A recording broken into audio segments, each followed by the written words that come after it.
Number 1 Iron Age Booty Daddy.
Ladies and gentlemen, welcome back to Iron Age Nights.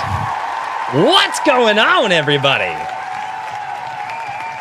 Oh my goodness, Lord. Hello. Wow. That's right, ladies and gentlemen. There is no fooling you. There are that many people on an Iron Age Nights. No, this is not another cigar stream. This is a stream that I have been very, very excited about for quite a while. And for those of you who might be new to A Drink with Crazy, because I do see some new names in the chat, Iron Age Nights is where we do... Give me a minute. Wow.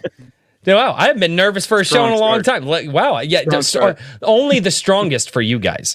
Ladies and gentlemen, right, Iron Age Nights is the show that we do every single Friday where we decide to bring on some fantastic creators for you. Sometimes we bring on people that are doing more than just creating. We bring on people who are actually working and making different moves in the industry, whether that be in the industry of novels, marketing, or even distribution in some cases. And I think tonight we kind of have a mix of all of that with our guests. Next week we will have a movie. I think next week is a movie producer and a musician. The week after that is a little different.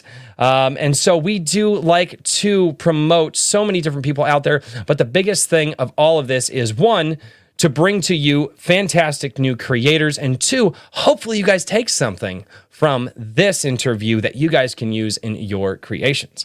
And as always, before we get into the nitty-gritty, it is time to say hello to everybody who has made Drink with Crazy and Iron Age Nights the show that it is today. We're going to say hello to the chat. Starting over on the Rumble side, we've got Sword Rush over on Rumble. We've got Garham. How are you doing, man? Chatsu is up there. What's going on, everybody? It is fantastic to see the Rumble. The Rumble crowd, they build up eventually, and then they get really rowdy. I've noticed that. Rumble, they take a while. They show up late. They show up late, and then they get really rowdy. I don't know. They're bad party guests. I don't know. You guys have been to when we want to and drink all the beer. You guys have been to parties like that. Like, you show up early, you're proper, and then like 20 minutes later, some a-holes show up, and you're like, wow, I don't really want to be here anymore. That's my Rumble. All right, over here, we've got, now, you guys are about to hear something brand new. We've got Caffeinated Wolf down on YouTube, double dipping. He's on the show, and he's double dipping. A double dip. Yeah. A double dip is where you're in the chat and on the show, or you're in both the Rumble and the YouTube. And then the triple dip is usually when people are in the Rumble and the YouTube and on the show. I could triple dip if you like. Crimson 100K. What's going on? How are you doing? Most averse. Oh my good lord. New names. Chill Kid also. AS Bruner. What's going on? Frederick Greenmont. How are you doing? Carol Brett Caro. Double dipping.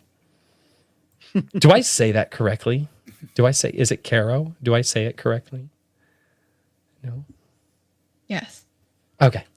Trippy Soul, what's going on, man? Swift Sword Rush double dipping. As always, we've got Timo Burnhand. Timo Burnhand comes in with a $2 super chat off the bat. He said, this goes in. Oh, God. That's right. This started. Damn it, John A. I blame John A. Douglas for this. He goes, for the $2 super chat says, this goes in the Royce Piss Bucket Fund. You son of a bitch. Well played, Timo. Oh, yep. No, that's my chat. Christopher D. Brand, what's going on? The Lord Otter, how are you doing? Horizon Talker, what's going on? Maji Chan, hello. TS BOL, what's going on? Tan Cage, how are you doing? Man, Billy Bobsack is down there. Billy Bobsack, of course he shows up for this stream. He won't show up for any of my other ones and see how he is. Liu, what's going on, man? D. Gray, I see you down there. Resonant One, how are you doing? Evely Music. It is fantastic. Wow, a lot of names. Animation Overload.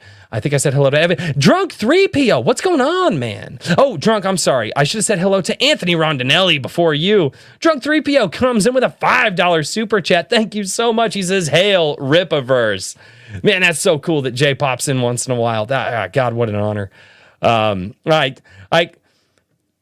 Some of the people who inspired me to do this channel watch my show, and that's cool. That hits you right in the man feels. I don't know. I don't think those are a thing. I think that's a Twitter thing they came up with, but I don't know. It's probably Ego. Nomix, what's going? Did I say that right? Nomix, what's going? JVP Music. Whoa, it jumped on me.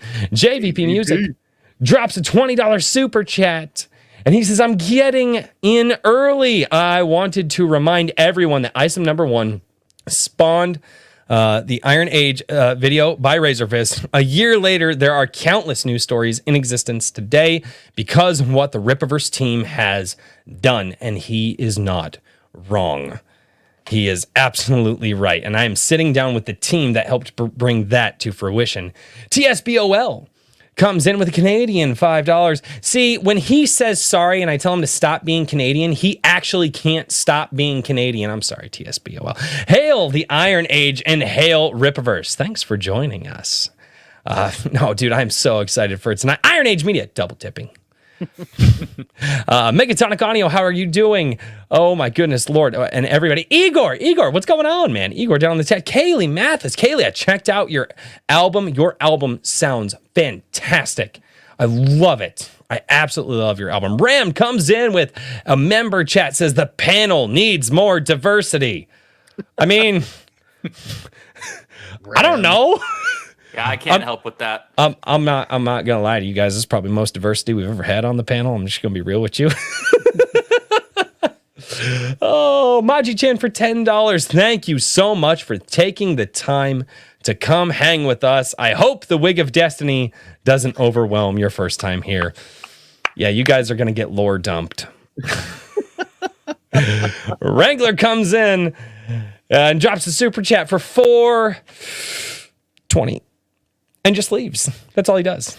He drops $4.20 and bounces. Are you guys familiar with Mike S. Miller? Are you okay? The $4.20 joke, yeah, that's Mike S. Miller's fault. You can blame him for that. Danny Diego comes in. Danny Diego comes in, drops $50, and just nothing to say. He don't care. He drops $50. Holy crap! Big thank you so. I thank you. It's so hard not to try to like play up the Rippa, like the Eric July-isms when people do that, because he does it great. But Danny Diego, thank you so much. A lot of new names in the chat. I'm absolutely happy to see everybody down there. I got Trippy and Convoy down there tonight, so people start getting a little too testy. Trippy and Convoy are going to go to work. So guys, and you guys know where I'm at. And then my lovely wife comes in and spends my own money for $2 and says, "Don't scare these nice people away, okay?" I Betty? can't guarantee that. Bebby, and I mean this with all due respect, is there not a sandwich or something that needs to be made? Or Ouch. Playing with fire. I like here's the funny part. Yeah. Here's the funny part. Just to prove that she's like better than me, she would come down here with a sandwich and then come up with some snarky. Give me the sandwich. This is a bunch of reverse psychology. Royce, dude. I told you to start eating dinner before you started the streams. All right, that is, and all right, there are too many names. I am so sorry if I wasn't able to say hello to everybody in the chat, but man, we are 10 minutes in, and usually at this point we're saying hello to the guests, and I am so far behind, but thank you, everybody. I'll bring a sandwich to the pretty lady. Caro, you have a fan. Walks in, drops a sandwich, leaves. Not a word. That's it. It's happened. I'm very food focused. It works really well. Right. I'm prior military. If you make a potluck, we'll show up and then you can do the surprise briefing on us. Works every time. My goal is to do instead of doing like a meetup like a lot of the guys are doing, I want to do a barbecue. I built a 120-gallon Texas style offset smoker. And my goal is to get my community together with a barbecue, and everybody cooks and we hang out for the weekend. And I want to, instead of going out and meeting up in some city, we go out in like a campground and we meet. Yeah, that's what I want to do with my community, because my brain doesn't function like normal people. And that being said, let's go over to a man whose brain functions much better than mine. In fact, so much better than mine. He is able to gather so many fantastic stories all in one place, and that is in Anvil Magazine. Ladies and gentlemen, it is my honor to present, as we call him here, the king of the Iron Age, Richard from ironage.media. Richard, how's your week been, man? It's been great. Just trying to get issue number 2 ready for print, which has been, it's just always a bit of a process whenever you start getting down to the nitty gritty, and you're like, I'm actually going to, I can't take this back. I got to get it right here. So the final pass is happening with assistance from Jacob Calta, obviously, and it's coming along. You guys are going to be absolutely pumped for the second issue. It's full of great stuff, and the comics are looking great. The final piece of art came in, so we're ready to rumble. That's awesome, man. Dude, I am so pumped that you are getting the second one out, and you've already got the third one in the works. Oh, it's going to be great. Oh man, that makes me very excited. And usually I go on some long tangent at this point and try to introduce my next co-host, but for this evening, I will just say the editor for Anvil, the Iron Age magazine, as well as the guy who will drag kicking and screaming that story out of your head, no matter how much you don't want him to, and put it on the page. Doesn't work that way. Yeah, it does. Mr. Daniel P. Riley, how's your week been, man? How are you doing? What do you got going on? Good. After a long vacation at the shore over last weekend, I was getting caught up on things, but yeah, we're doing great. The G Sedai comic adaptation, I am just about ready for the final 3 pages of the 24-page book. Yeah, so maybe a month or 2 and I'll have that ready to come out. That's amazing. Awesome. Dude, I'm looking forward. The artwork looks stellar too. Your artist is killer, man. Very excited for that book. Yeah. Kevin is amazing. And I think I'm actually going to put one of Kenny David's special pieces at the end of issue number 1 for, backers when I do a campaign launch. That's cool. Are you launching Unfund My Comic? Oh, yeah. Yeah, attaboy. Awesome. Well, I have to do this a little differently this evening. Ladies and gentlemen, usually at this point, I do have one more super chat that I will read, because for those of you who are new to the show, once I pass it over to the guests, I generally reserve reading super chats until the end of the show, just because I don't like to break up the flow of the conversation. That being said, if I do see a super chat come in that's relevant to what we're talking about, I will read that one. But for the most part, my super chats are usually just my chat calling me gay, so I do save those I save those to the end, like, you know, when most of the people leave. But I will read this. Slender 7 Last for $5 comes in. He says, that's quite an attractive set of people there. I know half of them. Bless y'all and hail. Well, thank you so much, sir. Thank you. And without any further ado, I'm going to have to introduce... Well, so here's what I'm going to do. As a gracious host, I'm going to introduce one of our guests, and then I'm going to tell that guest to introduce the rest of the guests because I feel that them working together... Hoisting of responsibility. No, it's fine. It's fine. It's totally fine. Shh, it's fine. I don't know why you got to be like that, but with all due respect, and all due responsibility, I do pass it. You know, I do believe in ladies first. So, Mrs. Carol Brown, how are you doing? How was your week? My week was very busy. Thank you for asking.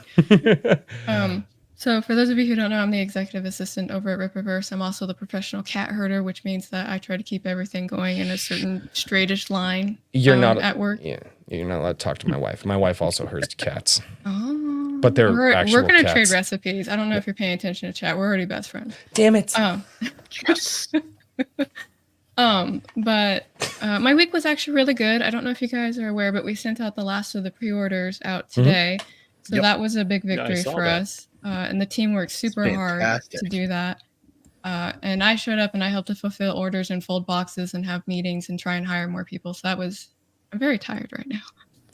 Oh my god! And you're here. That's Is awesome. your warehouse air conditioned? That's a real question. That's yes, awesome. it is. Actually, And if so, how air conditioned is it? Because there's different degrees of it's of it so from- air conditioned. I'm wearing a tank top. It's pleasantly. Oh well, that's wonderful. Yeah. I'm glad to hear that because otherwise, you guys one of you might just keel over in the middle of the stream. I don't know how it was up there, but it's like 109 down in Houston. So it's 103 in my area. Yeah. But with the power given to me, I now choose you, Brian. There you go. And that's that 103 is the low. But Yeah. That's the nighttime temperature here. Oh my goodness. No, is jokes. But yeah, I was there at the I was there today too. We got to actually Christian, like one of our warehouse dudes. He's killing it. He came up to me in my office. He's like, "Hey, I'm about to box the last package. You want to film it?" And I was like, "Yes, let's do it." So, attaboy. We posted something at 5 p.m. with our operations manager, like announcing the end of the fulfillment. And in that video, it's like a little quick cut of that last box being like put together. So it's it's poetic justice, right? Right. That's awesome. So Brian, I guess in the fashion that Caro did. Well, I gotta ask my question. How was your week, man? Outside of all of that, outside of all the hustle and bustle, how was your week? And kind of tell us what you do for the Rippaverse. Gotcha. Yeah, apologize for bumping in on adding on to that. So when you apologize on my channel for something that you need not apologize for, I will call you Canadian. That's your warning. And I can say that because I'm like mostly Canadian. He has to say it like sorry. Sorry, eh? Sorry, eh? So just it's fine. It's fine. There will be a lot of Canadianisms. It's fine. Week was pretty good. Just doing the whole 9 to 5 warehouse thing, and actually looking at my calendar, I remember I had something to do like every afternoon. And yesterday I was actually in Austin for just an hour and a half. Like I went straight from work to Austin to go see this hardcore band play.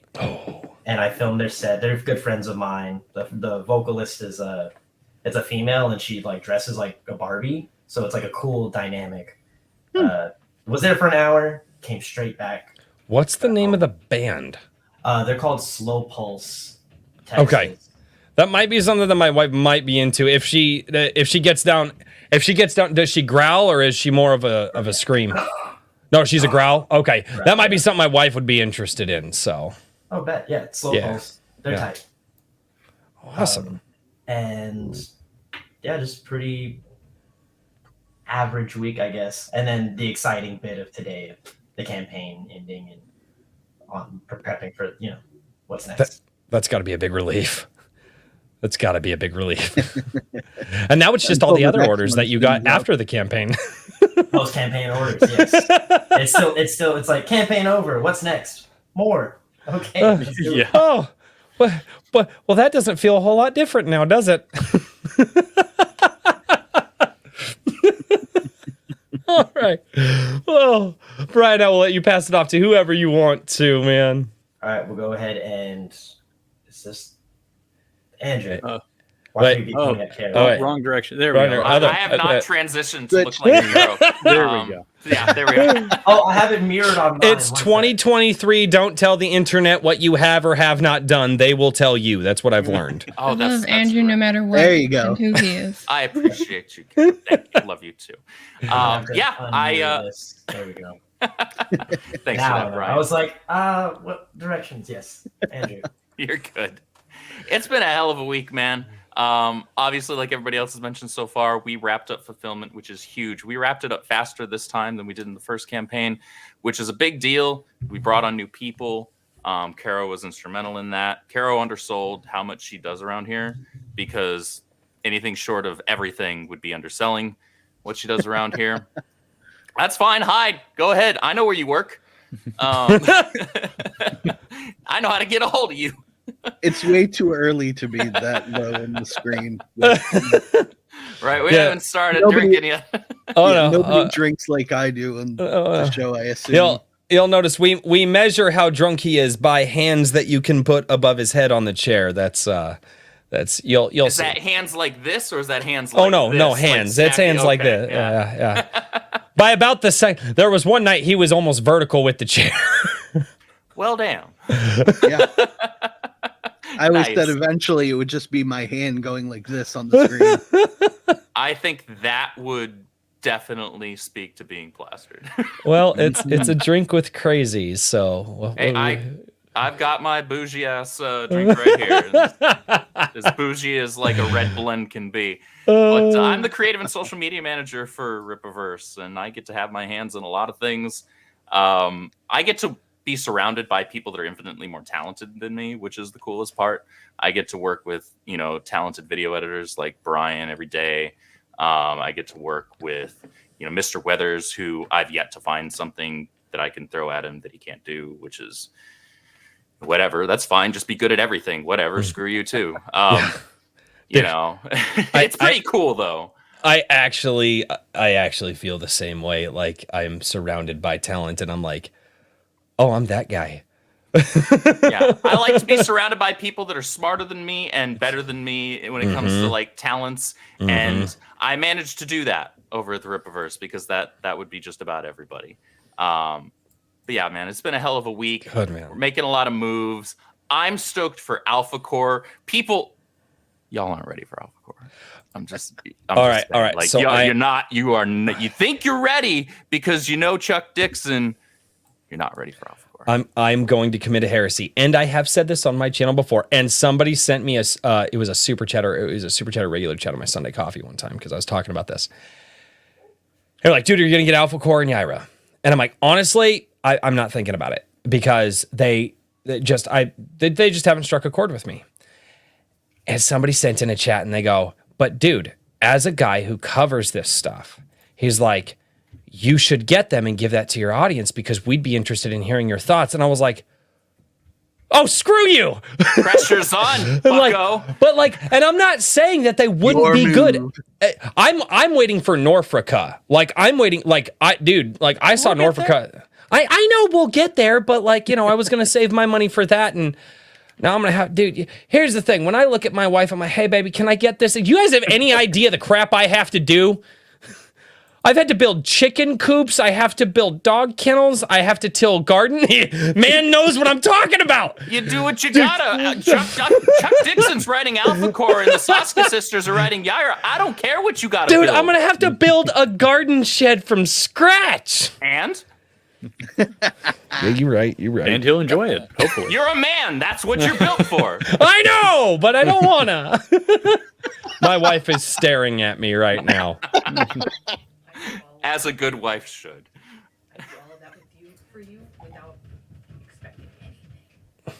Uh-oh. Get it. What you did, you summoned her. I might be in trouble. I might have said something mildly true or mildly not true. I don't know. Oh, you're gonna make the chicken coop? Is that what you're gonna do? No, I had to build an addition onto it. Oh. I had to build an The addition chicken onto coop it. Yeah. just got 10 feet higher. Yeah. Well, thankfully it was a freestanding building. I actually do have to build another addition onto it, so that way we can give them more room. So that's gonna be See, what fun. just happened there was the garden shed was just confirmed. Yeah, actually, that actually is just what happened. That's not even a lie. I have to build a shed on the side of my house, so it's cheaper to build it yourself. So. All right, Andrew, who do you want to hand it off to? I'll toss it off over to my man's sheep. Yeah, you. Sir. There we go. Now Hey. you can hear There he me. is. Hi. What's up? Hello. Howdy. Actually, it's getting darker on my side of the world, so I'll go ahead and turn that light on. What is your side of the world? It's Montana. It's not that far. Oh, okay. I'm in Iowa, so I'm kind of closer to you. Oh, there Pennsylvania. you go. Yeah. Nice. Hey. So I am the community manager. I'm the guy that manages the community.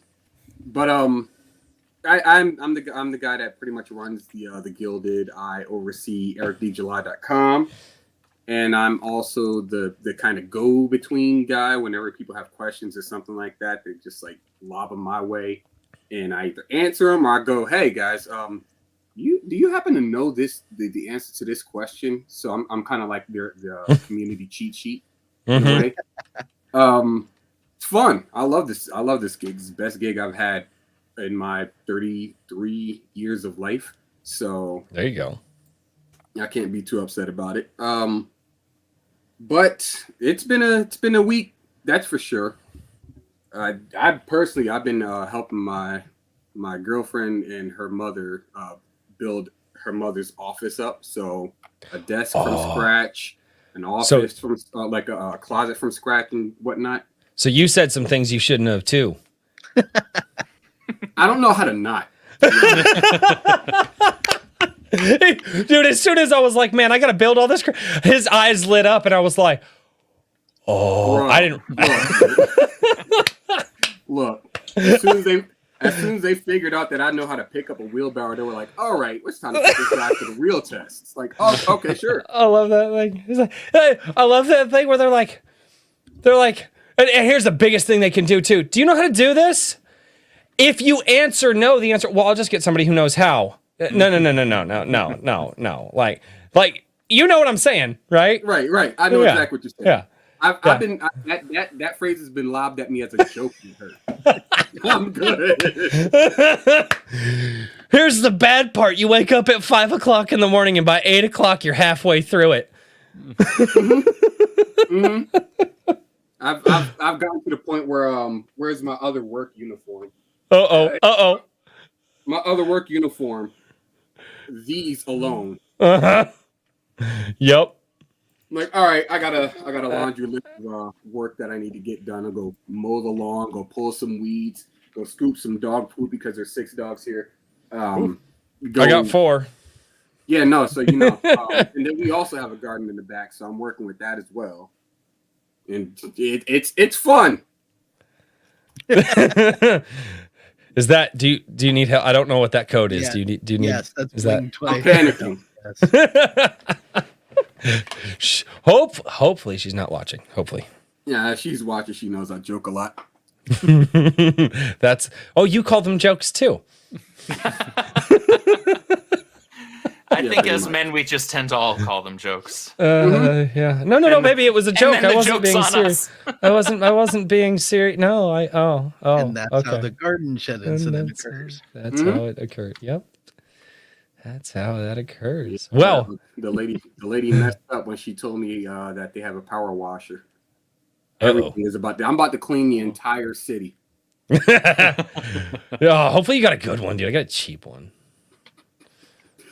This is fun, man. Oh, We have God. a Sunjo, is what it is. It's pretty good. There you go. Gas powered or electric? Oh, damn it! I shouldn't get into this conversation. Dude, my blue collar brain is just like, no, I could talk with you about power washers for a couple hours.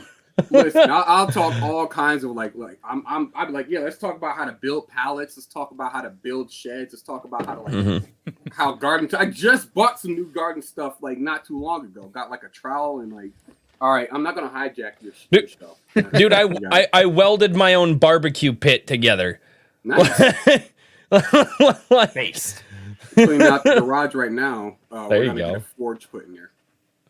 Dude. Nice. That's awesome. Well, before I tangent down that rabbit hole, because I want to tangent down. I'm told by these guys I'm not allowed to tangent very often anymore. It On tends an to 8-person stream, you need to reel it in. All right, fine, Mom. But I think we got one more person which, by the way, I don't know if you know this, but we've got one more person, Eric Weathers, good sir. He is the man. Yes. Well, kind of. Maybe. We've talked about Eric before. Kind of. In fact, we talked about Battle Brick Road. Oh. On my last week's Wednesday show, and he was actually voted into the top 4 of the projects that we wanted to see more of. And we ended up kind of gushing over the project a little bit. And this is not an insult at all. There were a lot of really good projects last week. It is the first show that we, as myself and my supporters, because it's also a supporter live stream, all of us, for the first time ever, could not pick between the projects.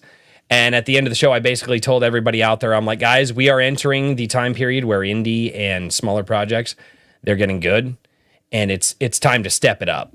Like, so just so everybody's there, like if you're starting out, understand there's a lot of people starting out and there's a lot of good stuff coming out, and Eric Weathers is one of those guys that's getting some good stuff out there, man. So how are you doing? How was your week? Thank you very much. The week is I got nothing going on. It's been chill, really relaxing, no deadlines to worry about, nothing's been smooth sailing. That's believable, right? I was going to say, like, I know when I'm being lied to. I'm in the editorial chat with you. Yeah. My hair's not on fire, I don't think, anymore. So I think I tamped that down. I've actually been there before. So is my cousin. Yeah. No, it's been good. We've been prepping the next book, and I always want to say we're almost there, we're almost done, it's almost ready, but there's always something else coming up. There's always another edit, another thing we catch, but we're ironing out those. We're sharpening that iron. How much you put it that way? That's awesome, man. That's awesome. There you go. That is fantastic. So, Eric, what is it that you do over at the Rippaverse? Just so we can a little bit of everything. I'm the letterer on all of the books. That's awesome. So that's you. That's me. Mm-hmm. That's I awesome. put all those word balloons and sound effects and all of that together. I also do some illustrations. The isom bookmark, for instance, was my artwork and design work. And speaking of that, I do design work as well. I wish I would have gotten a bookmark for the website. Different things. I did all of the. That's so cool. What do you call them? The slide? The stuff you click on to buy them. the buttons. The sliders? Yeah, the one by one Yeah, buttons. all the buttons and Yeah. stuff. Those buttons. Those letters and bubbles are his. Those are Yes. mine. He's the letter guy. All right, he That's is the me. one who letters. Word. Yeah. So The lettering scribe, design, kinda the everything. scribe, as it were, of the Perhaps Rippaverse. a man of letters. Right. There you go. Attaboy. Oh. Sorry, I cut you off there. I'm sorry. Oh, that's it. I mean, art, Oh. design, lettering. I don't know. What else do I do? Little bit Boost of the everything. morale He- just by being Make a here. pretty mean poster. He can color. He can draw. He can You cook. laugh at my Fine, bad jokes. It means a lot Yep. to me. Thank He, you. Yeah. he does laugh at my my dad jokes as well, which makes me happy. It's very was hoping validating. that I wouldn't come up. appreciate you. I'm sorry, I put you on the spot. And every now and then he thinks that I have a good idea, which tells me that it's a legitimately good idea. So At least he's honest, man. So, all That's right. resume worthy for sure. Well, at this point, I'm going to do something that I usually don't do for the most part, but because there are so many people here, I have had questions, and as I was afraid was going to happen all week, I've forgotten most of them. Because that's why we write things down and put them in calendar apps like Notion, right, Carol? Here's the thing. I'm usually the guy that tells these guys to do that. Did you say Notion? I love Notion. Do you want to talk about Notion? You can talk about Notion for as long as you want. I just resulted in the hijacking of the stream.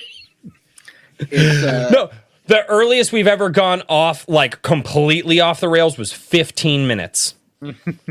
Yeah. And that was by Herman P. Hunter, affectionately known here as The Hedge. That's not bad. Yeah, that was most of the time we can make it about an hour and a half before we go off the rails. But one of the things that... On this show, we don't do consistency. No. Jeez. No, not at all. I try not. As long as your drink has the right consistency, that's all that matters. Depends on the drink. We prioritize that. I'll drink to that. So, but one of the things, man, I've got so many questions. And like I said, let me tell you why I wanted to do this. For those of you who are new here, because I said this backstage, for those who are backstage, they heard me say this. The gimme for any channel is to usually reach out and say, hey, can we get Eric July on? That is the give me, right? A lot of people want it because he is the face of the company. My brain is so messed up that I think in my head, I'm like, well, Eric always talks about all these people that are behind the scenes with him and all this fantastic crew that's with him. Well, I have a lot of writers and comic book artists and comic creators and tabletop creators and guys that are making movies in my chat. And I'm like, I know that those guys would love to have a fantastic team behind them one of these days. And so I made the next step. I'm like, well, those guys are going to face problems one of these days. Why don't I see if I can get the fantastic team behind Eric July to come in and talk about some of the pandemonium they've had to deal with in the last year and how they respond to that, to give some of that information to you guys. So maybe when you get in that situation, you can think back to this live stream and come back and watch it again, because that helps me out. But think back to this live stream so you guys can actually use that information and to create your things and make them even better. So what you do is basically like you come up with the solution for a question that hasn't been asked that nobody was thinking of at that moment. What I'm kind of trying to do with this is that when people get into that frantic, panicked mode, like, oh my God, what's happening here? They can think back and they can go, wait, I heard people talk about this before. This is how they handled it, and at least give them a starting point. That might not be their answer, depending on how their business model is, but it could be at least a starting point, at least an avenue to go for, instead of, guys, I don't know what to do, and then they make all kinds of phone calls and they don't know what to do. There are two questions, and I don't know which one I want to go for. I remember... and I guess I will let you guys pick which one. But I remember a video that Eric July did. I think I just saw it on Facebook, actually, ironically enough. I never watched anything on Facebook. But it was a video where Eric July was like, man, Meta PCs came in clutch. We needed computers because we were booming so quickly. Like, we had to get computers in this place so that way we could do our jobs, because what we were working on wasn't working. So there's that question that I can ask about the computers, what you guys were dealing with at that point with technology that just wasn't up to par.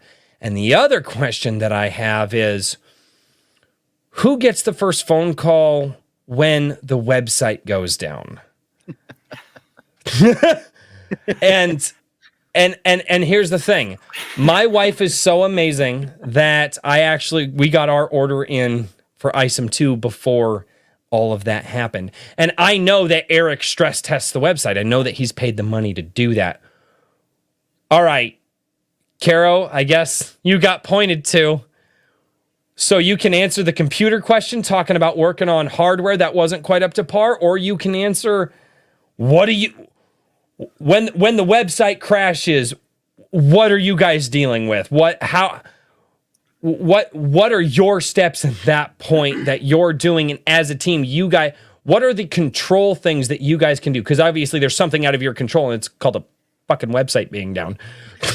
What are the control points that you guys have, and what are the problems you guys had to work through? I I mean, one of the things that happened when the website went down last time was that it was just pinged a lot, and that's because the fans were like, "Hey, we're here to give you money," and we're like, "Okay, cool," but then the website was like, "Maybe not." Right? So you wanted the money, the website didn't. Traffic. Yeah, so we had a lot of traffic, which really says a lot about the fan base, and some folks were not wanting to. Some folks were kind and thought, like, if I do it the next day, then I won't have the traffic, and then that ended up not working out quite well. But what ended up going on is kind of you have to problem solve it one step at a time. It's like, okay, well, what kind of error are we encountering? Where is the error coming from? Let's look at the code. Let's see if we can diagnose it at that point.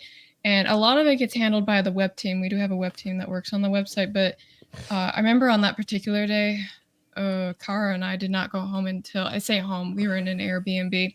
But we were there until 8 o'clock at night with the web team, basically trying different things because we all have different IPs and stuff like that. So we were trying everything to kind of narrow it down. We finally did narrow it down, and they got the website up the following morning. But yeah, it was one of those things that when we did the follow-up meeting to it was like, it doesn't happen again.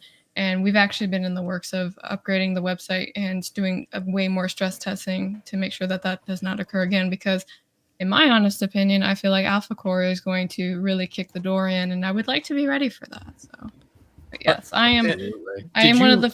Oh, go on. Sorry. I was just going to ask, like, I know obviously there were problems with PayPal. Have you guys had any other infrastructure, like any other infrastructure throttling on the service side? Because that's one thing that I've always been kind of wary of. Not with Stripe. We use Stripe. PayPal, unfortunately, has picking words carefully, please excuse me. PayPal has proven to have like this thing where they're kind of like, we need to verify where your money comes from, right? But when people generally. And so unfortunately when we had to get like the computers and everything else and make those purchases, having that sum of money on hold was not very lucrative for us. So after that, we just basically told them, like, hey, no bueno, we're never working with you again. Which is really interesting because every now and then when I go through Eric's email, they send an email saying, hey, would you like to come back? And I go, no. And baby, please, I'm sorry. Well, they've been very hostile for a number of reasons to a number of communities for a long time. Yeah, but we work with Stripe, and that's actually been really good. So I would recommend that if that's something that you're looking at. Yeah, I've had great success with Stripe. There's one thing that the people down in the chat, guys, that's something that you guys can do yourself. You don't need a team of people to do it. You can just move over to the Stripe platform. So sorry, I'm still. I just sheep down there laughing at my dumbass jokes. That makes me happy. I love it when people laugh at my stupidity. It's great. But I understand my relationship with Mr. Weathers. It's always great when you get. It's always great when somebody else does something, and you just go, well, because then they do it more. It encourages them. Yeah. Don't encourage me. That's not a good idea. Royce doesn't need any encouragement. Trust me, I don't. Far too late. He's like, oh, I'm going to encourage the hell out of this motherfucker. So I'll see you outside when we're building sheds and shit. Oh, shit, dude. I don't want to. Now I'm going to have to drive to Montana and help this dude build a shed. I'm like, I don't know why I'm there, but, he'd be like, hey, a drink with crazy. My lady heard that, like, you build sheds and stuff, and now she wants a shed. You want to come to Montana and build a shed? And now I'm going to get roped into building a shed. 4 down, 50 to go. Right. So, all right. And I'm sure that Richard and Daniel have questions as well. But so are you guys on the verge of getting your own servers to handle the stress of all of that? Because that was one thing in my head. Yeah. And I mean, I don't know if that's public information or anything. And if there's anything you guys can't say, just say, I can't talk about that. We're not going to give you the physical location to where the service is. No. No, it's fine. It's somewhere. I'll give you the address where you can send me a coffee. Yeah. There you go. It works. I've sent him coffee. It's true. It does. It's true. Yes. This is why Caro's. Wait a second. Is that part of the job that I don't know about yet? We get coffee sent to us. I mean, you can. I mean, I actually abused my powers to get Andrew's address, and then I sent him a coffee because he was sad that day. Hey, yo. Nice. Benevolent overlord kind of. When you're talking about the website and wanting to make sure that's good for traffic, I mean, take a look at like what applications that you're putting onto the website and stress test those as well. Make sure that that's not going to cause like additional pings on there, because I do know that there are some third-party applications that when they try to go through and then they talk back to your website, it causes like a triple ping, and that will definitely cause your website to go down. So don't do that. How do you stress test? What is? Their services. And, Okay. So there are third-party services that allow you to do that. Without going too far into the specifics, one of the major reasons why our website had those issues that first week, especially that second day. The first day was rough, but that second day was when we were down for like 20 plus hours. And, Eric had smoke coming out of his ears, as he likes to say. And Kara and Caro were there until, 8, almost 9 p.m. And it was just everybody on the non-creative side. Their hair was on fire. Their pants were on fire. Everything was on fire. That's where we came up with the whole illustration that Igor did, where the hamsters are all passed out or dying or on fire, while the creative team's just chilling, because they're, this is fun. We're creating graphics for this, and everybody else is just losing their actual skulls. It was easy that day for me. It was very easy. It was great first couple days. I got to look at the Gilded server, and everybody's just like, "Hey, can anybody order stuff?" And I'm just over here like, "I'm so sorry, yo." That's how it was. But what caused that was we had made some deals and added some kind of third-party applications to the back end of the website to kind of, in theory, make the shipping process and the purchase process a lot more smooth for this second campaign, as well as kind of eliminate some of the extra steps on the back end when it came to international shipping and things like that. Those things wound up causing exactly what Caro was talking about, which was the triple pings and it just bogging down the website. So part of it was the fact that we just had an immense amount of traffic that first 48 hours. But the other part of it was that application that we added to the back end to, again, in theory, make everything easier for everyone involved, actually wound up murdering our asses. Yep. But, instead of talking about what didn't work, Eric Weathers launched his campaign on his website, and he didn't encounter any of that. Maybe you can share that. He learned from us. Yeah.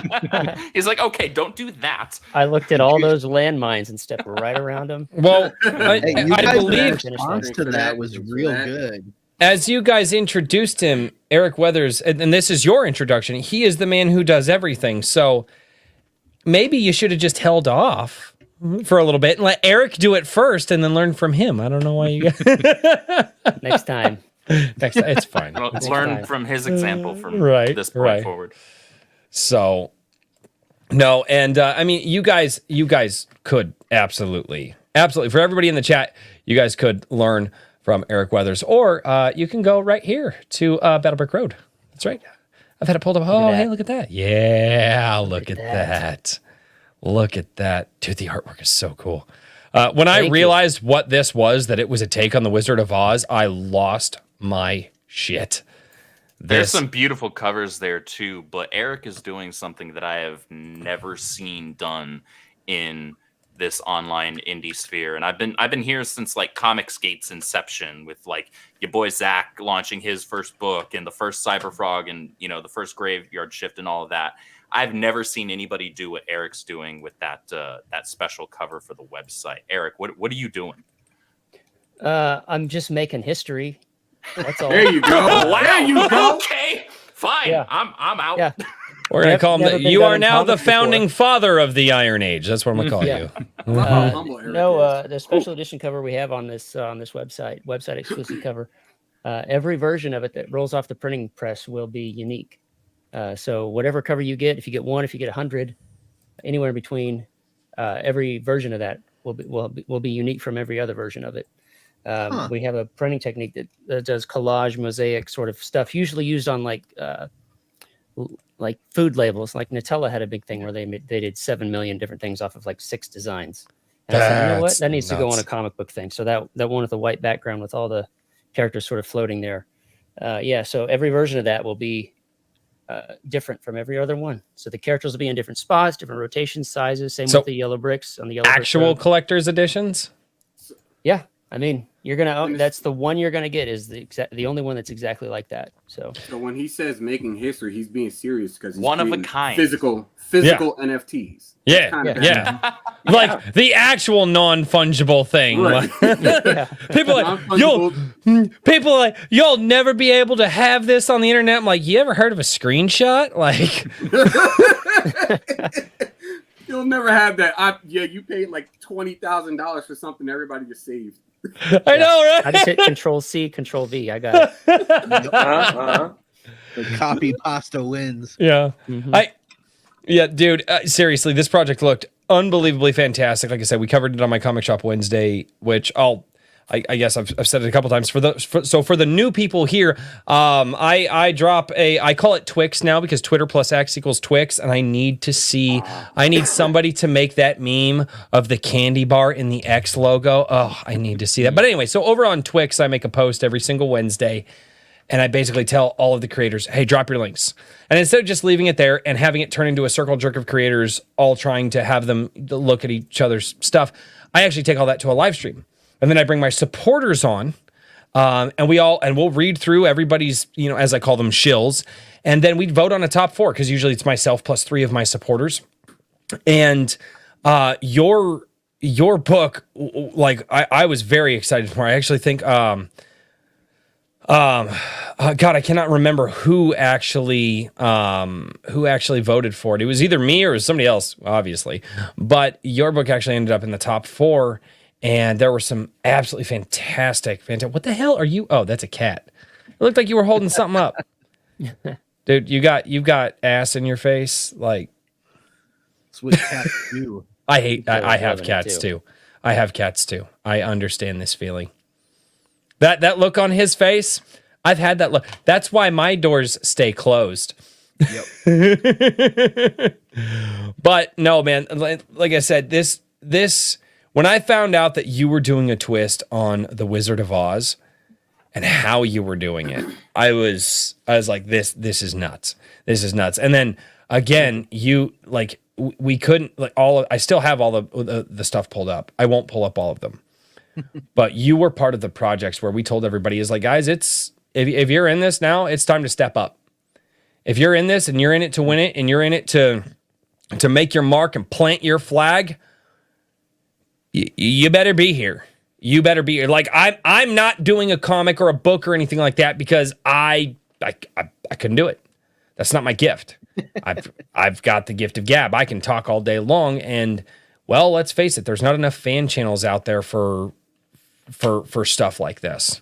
And so I was like, that's true, actually. I can be that guy. In the indie sphere especially, that's actually really important. We talk a lot about, how there's so many channels that talk about how, terrible things are in the mainstream. And it's fine. It's important for people to be informed, and then be able to make informed decisions about where their money's going and whatnot. But there aren't enough channels actually promoting the alternative to that subpar content that's coming from the mainstream. So putting our money where our mouth is can look a couple of different ways. That can look like what Eric's doing, like what Eric's doing. Both of them. It can look like Eric and Eric. Ladies and gentlemen, go to Eric and Eric for all of your comic book needs. That's why I refer to him as Mr. Weathers. It's very confusing in meetings. Yeah, it is. Okay, I'll talk to Eric about that. Which can one? Can I get that meme? I need somebody. I need the Legion of Memers here to just like meme. Like, guys, Eric and Eric. It needs to be like the same picture meme. It's Eric and Eric. Could not look more different. But it could also look like what you do, which is talking about those independent alternative projects. And that's extremely important. I think that's actually undervalued, and more channels need to actually do that. If they profess to care about good content and want to see this content change, see this subculture thrive, the only way to do that is for people to support it with their wallets and spread the word about it. My claim to success here, Richard, I will let you go, but one of the things that makes me really happy is since I started doing the Wednesday night show, at the very least, I know at least one person in my audience. And sometimes I do it too. Sometimes I'm actually able to, but I have 4 kids, right?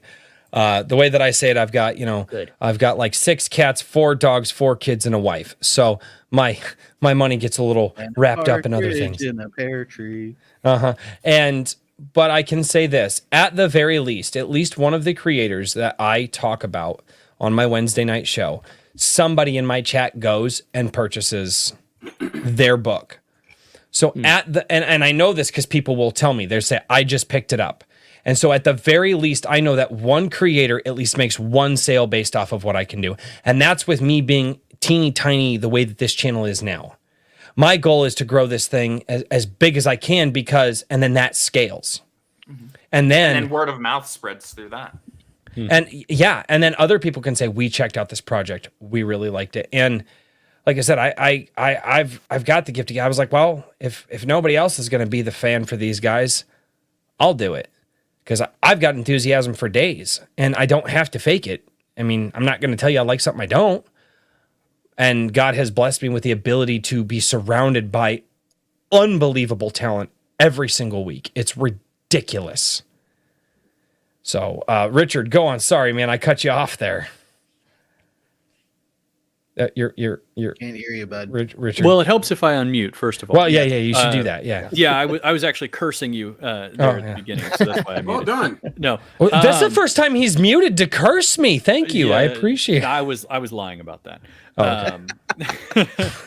No, what I was going to say is that the Rippaverse kind of occupies this interesting space within the indie world, and that's in large part basically because Eric July built an audience and then brought the product to that existing audience.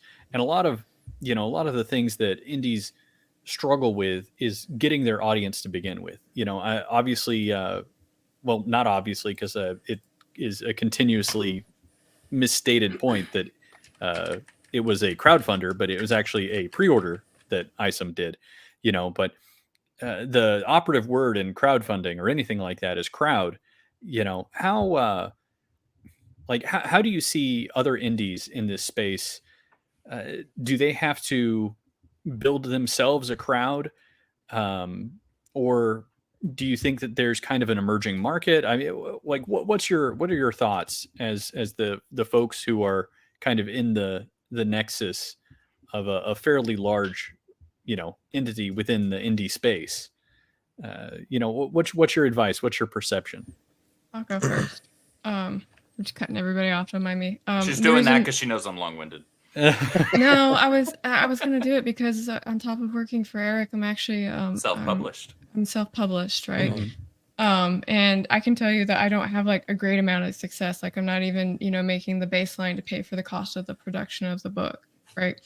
So, and the reason that it's like that is because I don't network and I don't always talk about my books, right? Mm-hmm. So when you're trying to market and you're trying to sell things, you talk to people about the thing, you show people that you're doing a thing, and then you sell the thing, right? Yeah. And unfortunately, a lot of creatives are introverts. So the idea of going over to a complete stranger and being kind of like, yo, I wrote this, please buy it, is kind of intimidating. Right. That looks like a wallet. I'll buy that. Does it come with credit cards? No, this is actually my bullet journal. This is what keeps my life together. So, So, Caro, I will throw this out there.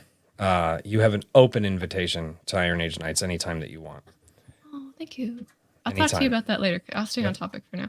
Mm-hmm. But you need to talk about the thing. You need to be found as well. So having a website, having good SEO. I'm looking at you, Andrew. Yeah. Where's your website? Where's your website, Andrew? Wait, listen. I was given a Twitter link. I was like, Andrew, Twitter link. I almost missed it. And I was like, everybody else, they got their websites. They're doing comics. There's a link tree in there with more links than like I even knew. I don't even have that many. And it's just Andrew Twitter. And I'm like, So Andrew is basically me. I'm not pushing anything. No, because you have Whimsyland just yet. That's fair.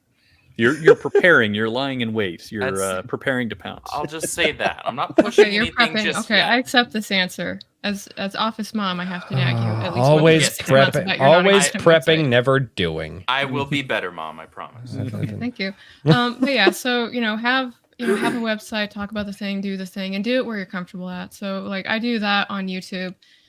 So I'll either make videos about writing advice or things to not do with writing, or I'll have like a productivity stream, and sometimes I'll have questions in there about like I hate making characters because of this reason. How about you? And then we'll bitch about it for like 2 hours. So that would be down to yeah. Social media is very informative and helpful. Like you'll make posts that are also engaging and have good CTAs on them, call to action or questions. Yep. Mm-hmm. Well, I'll jump off from what Caro's saying. If you don't have the audience, you're going to have a tough time, and that's with any creative thing. If people don't know you're there, Yeah. Well, Is it? good luck finding you in I the sea think of a million other creators.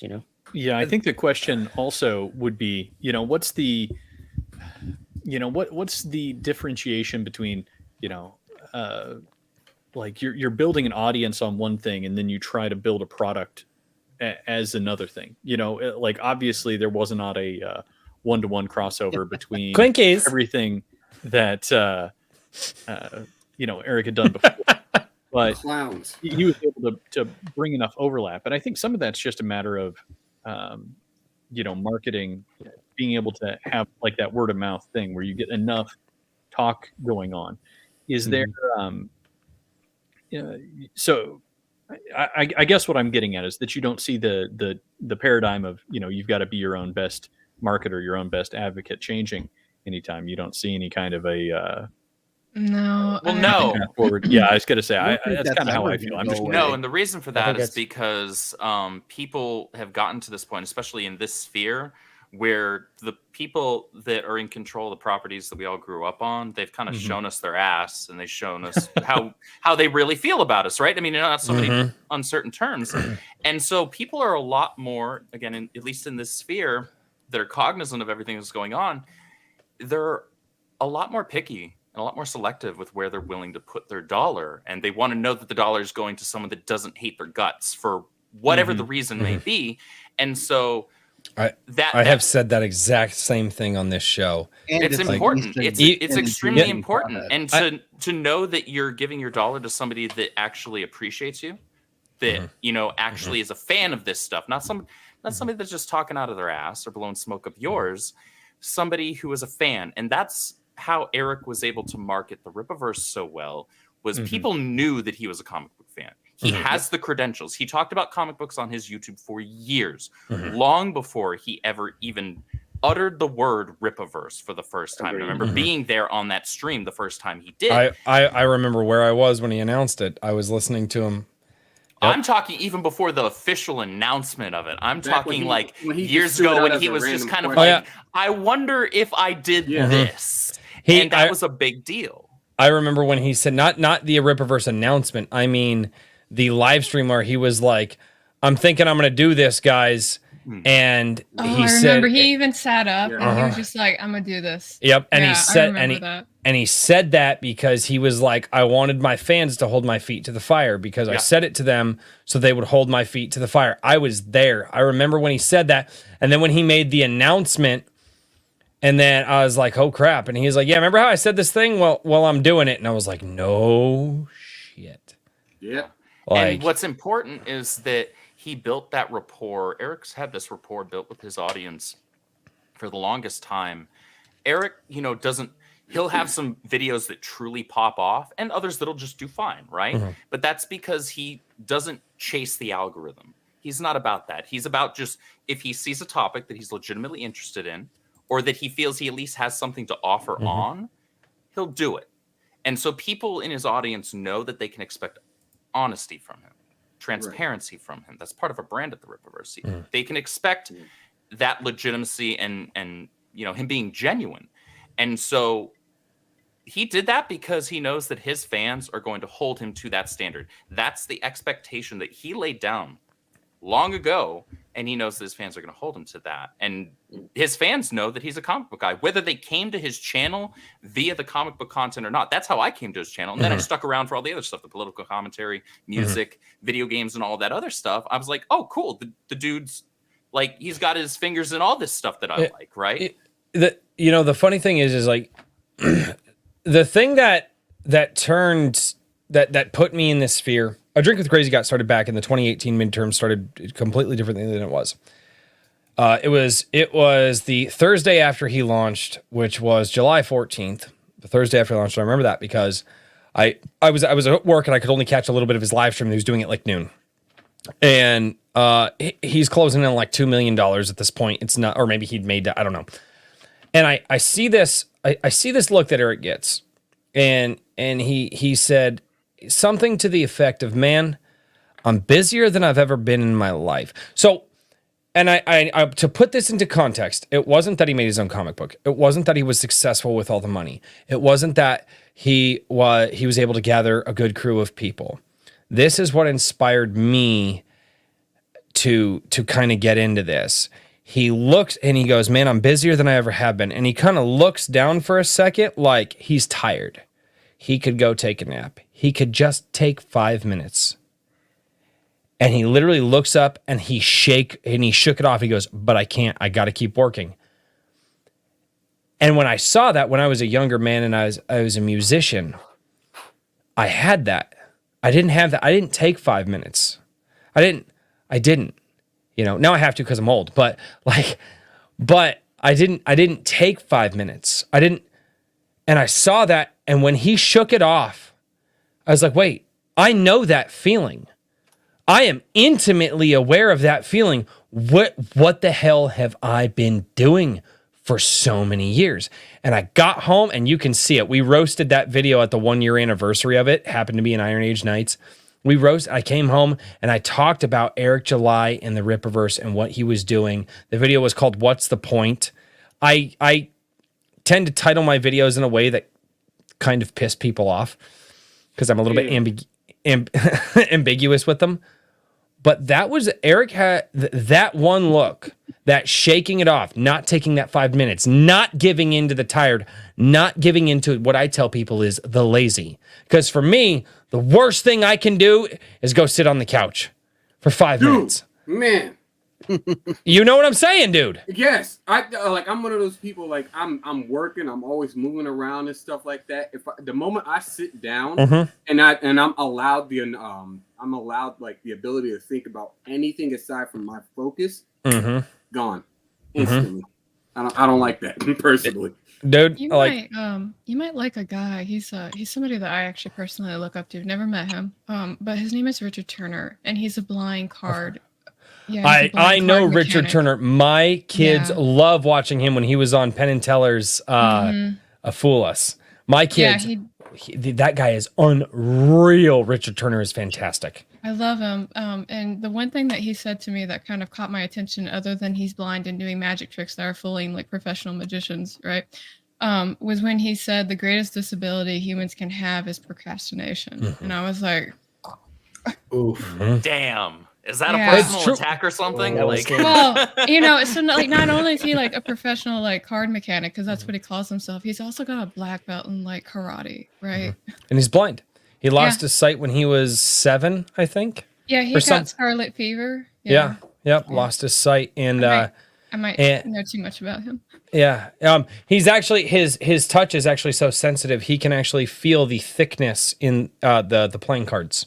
So he's actually Daredevil. Holy shit! Like almost legitimately, dude. That's not even a lie.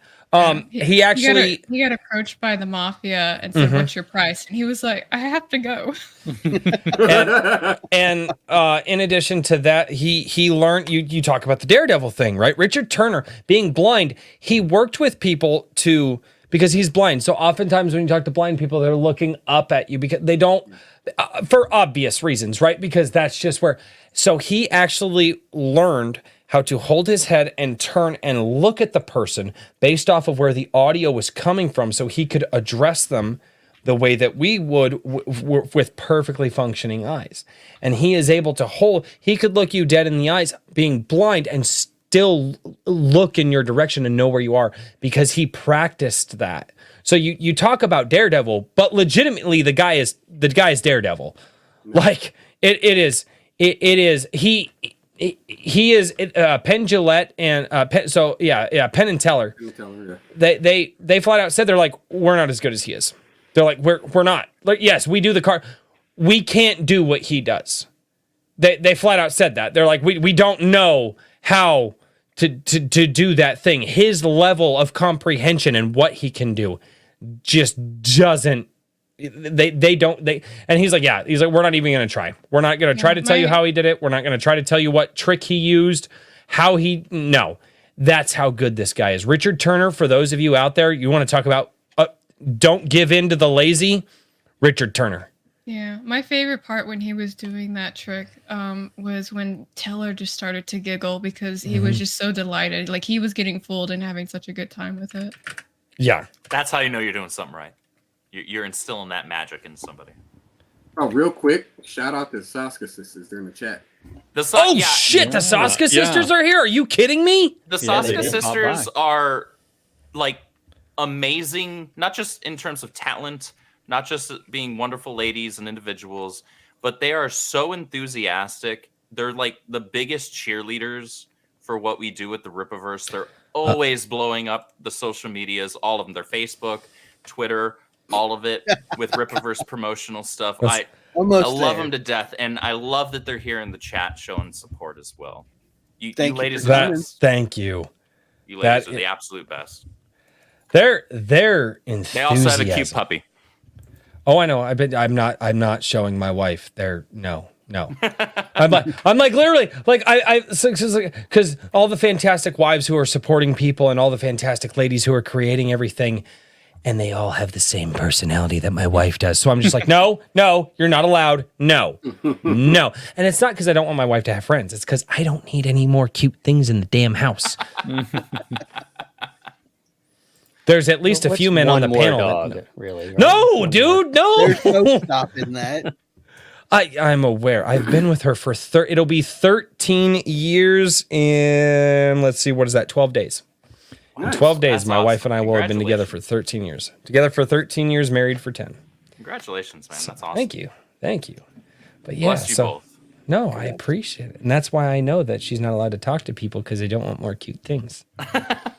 So, but while we're talking about it, is there anything that you can share about Yaira #1 that's coming up? You know, it's got Yaira in it. Other than the no, they almost Tom Holland. They almost pulled a Tom Holland on the stream the other day. Yep. That was great. And I was just like, wait, did they just? One of the covers is my favorite cover of any of our books to date. That's all I'll say. Because it has Yaira on it. Yaira has Yaira in it, and it's also being written by the Saska sisters. I would not have guessed that Yaira had Yaira in it. That's mind blowing. Also, you haven't opened up the book yet. You can't verify whether that's true or not. They got Deborah Tarita. She could be misleading you. Yeah. Okay. I gotta get back. Man, I love this conversation. Everybody but Yaira. It could be. It could be. Oh, that would be hilarious, just as a meme book. Okay, so one of the questions that NDA. There you go. Oh man. So one of the things that Eric talked about, Meta PC apparently came in clutch. I'm assuming that, Eric made a phone call and said, we need some stuff. We need it fast. Our technology is failing us. I don't know. This is me paraphrasing here. Eric just said Meta PC came in clutch and he's just did a thank you thing and showed off a couple of computers and that was it. And my horror Amarada is here. Holy crap. I know that name from another stream. Hey, what's up, Squid? Whoa. That's cool. Apparently, Sheep, you need to get closer to your mic. That's what, I don't know. People are yelling at you. I don't. All right. So what are you guys dealing with at the time where that much better. Get closer, maybe good sir. Bit, but, Get closer and deeper on that voice. Never mind. No, we're not going to get into that.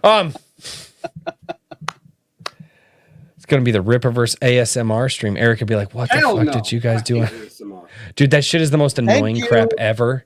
That is the most. Anyway, Like, as a person who, if I start to like hear, and they're not like they're being rude or anything, but if I start to hear somebody chewing at the dinner table, I have to get up and leave.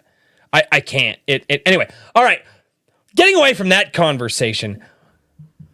You guys get Meta PCs. Meta PCs had to come in clutch. They had to help you out. Obviously, the computers that you guys had before were probably not performing. We're not going to bash anything here. But what are the problems you guys are having at that time that you go, we need an upgrade in technology?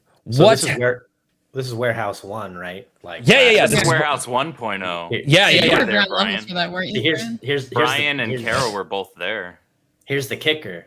There was no technology before that. Eric's really tech savvy. And I'm just joking. I mean, obviously we have like our home stuff, right? Yeah. At the warehouse, it was just him simply looking for. He's all about specifications. I know he helped our other video editor Jordan like get the specs for her. Her desktop, like her rig. Yeah. So it wasn't necessarily like, oh, this is superseding. So this is to replace something. It was just like there was nothing before it. Yeah, like he was getting it all prepped, and he was like, "Wait, how the hell did you guys do everything before that? That just like as far as the sheer will. I mean, anything. You're like, no, this is Warehouse 1.0. There are no computers.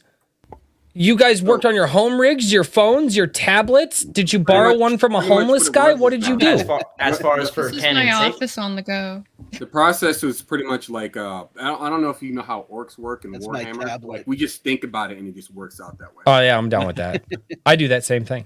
No, no, not even close. I mean, Eric's definitely had a very beefy like home rig for sure for all his live streams and stuff he does. He has two. His backup one, I think, is what my primary one is. Right. And so yeah, no, just initially at the warehouse, it was like, well, he's gonna get the operations manager in there, and we needed just whenever you're saying, oh, it's the technology is failing us. I think it was just already had foresight enough to be like, I don't want our technology to fail us. So, okay, so that was wrong on my part. Here was the thing.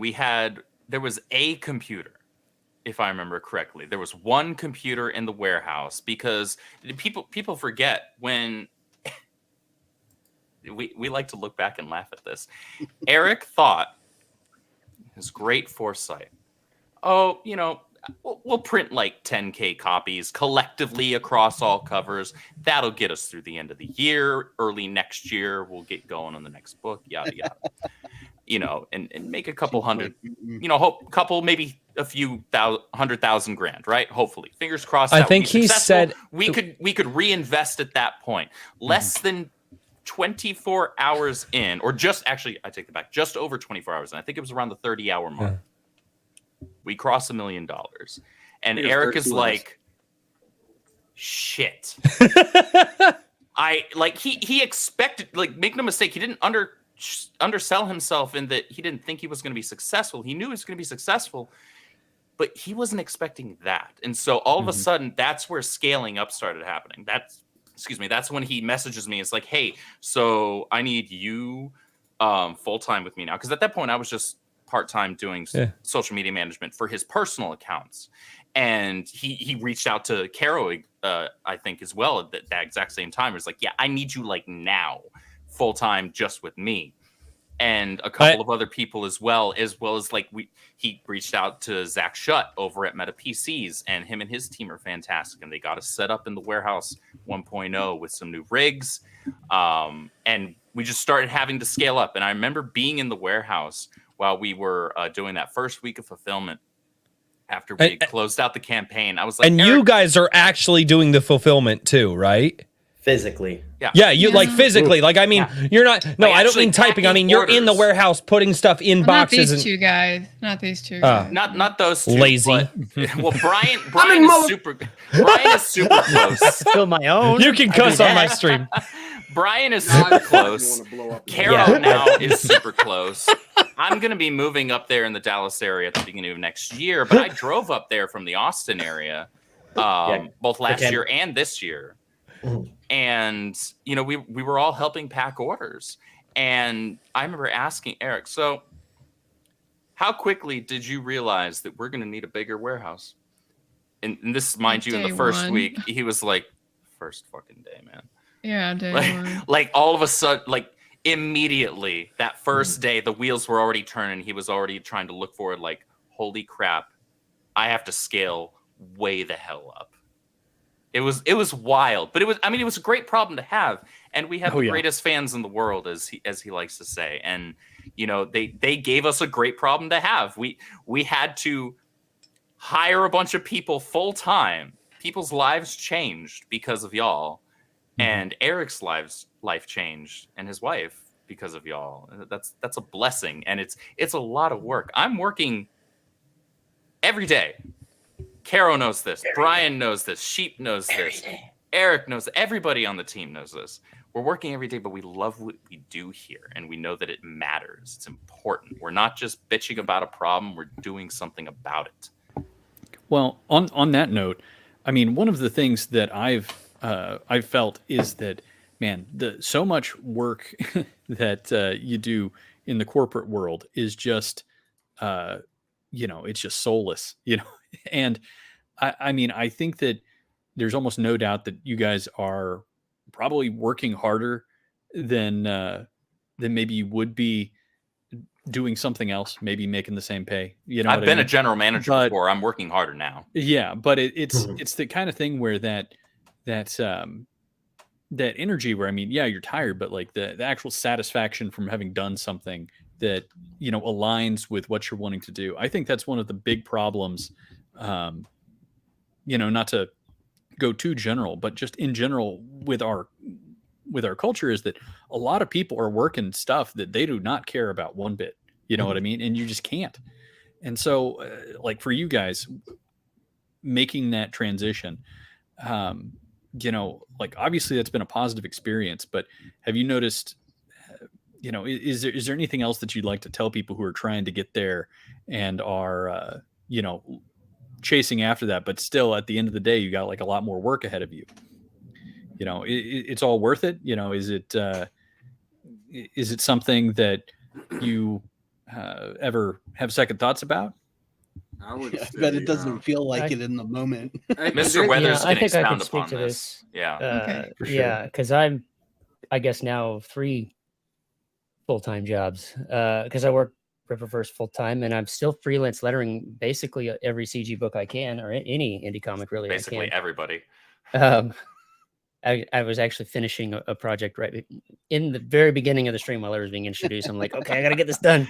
And then I'm working on Battlebrick Road, which is my own series, and that has its whole thing.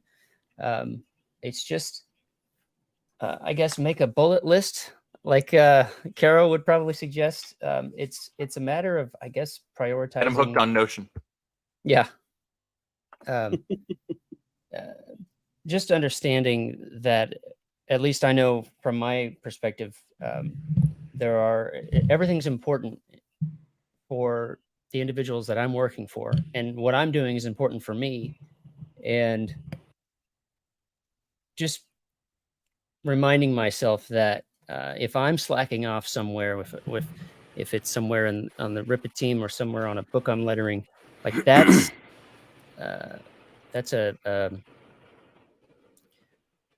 messing up the conveyor belt in a way that it shouldn't be. And that's sort of a motivational thing. It's like, all right, shake it off, get your head in the game. And, because there's a lot of juggling that I'm doing that it can wear you down. It can certainly be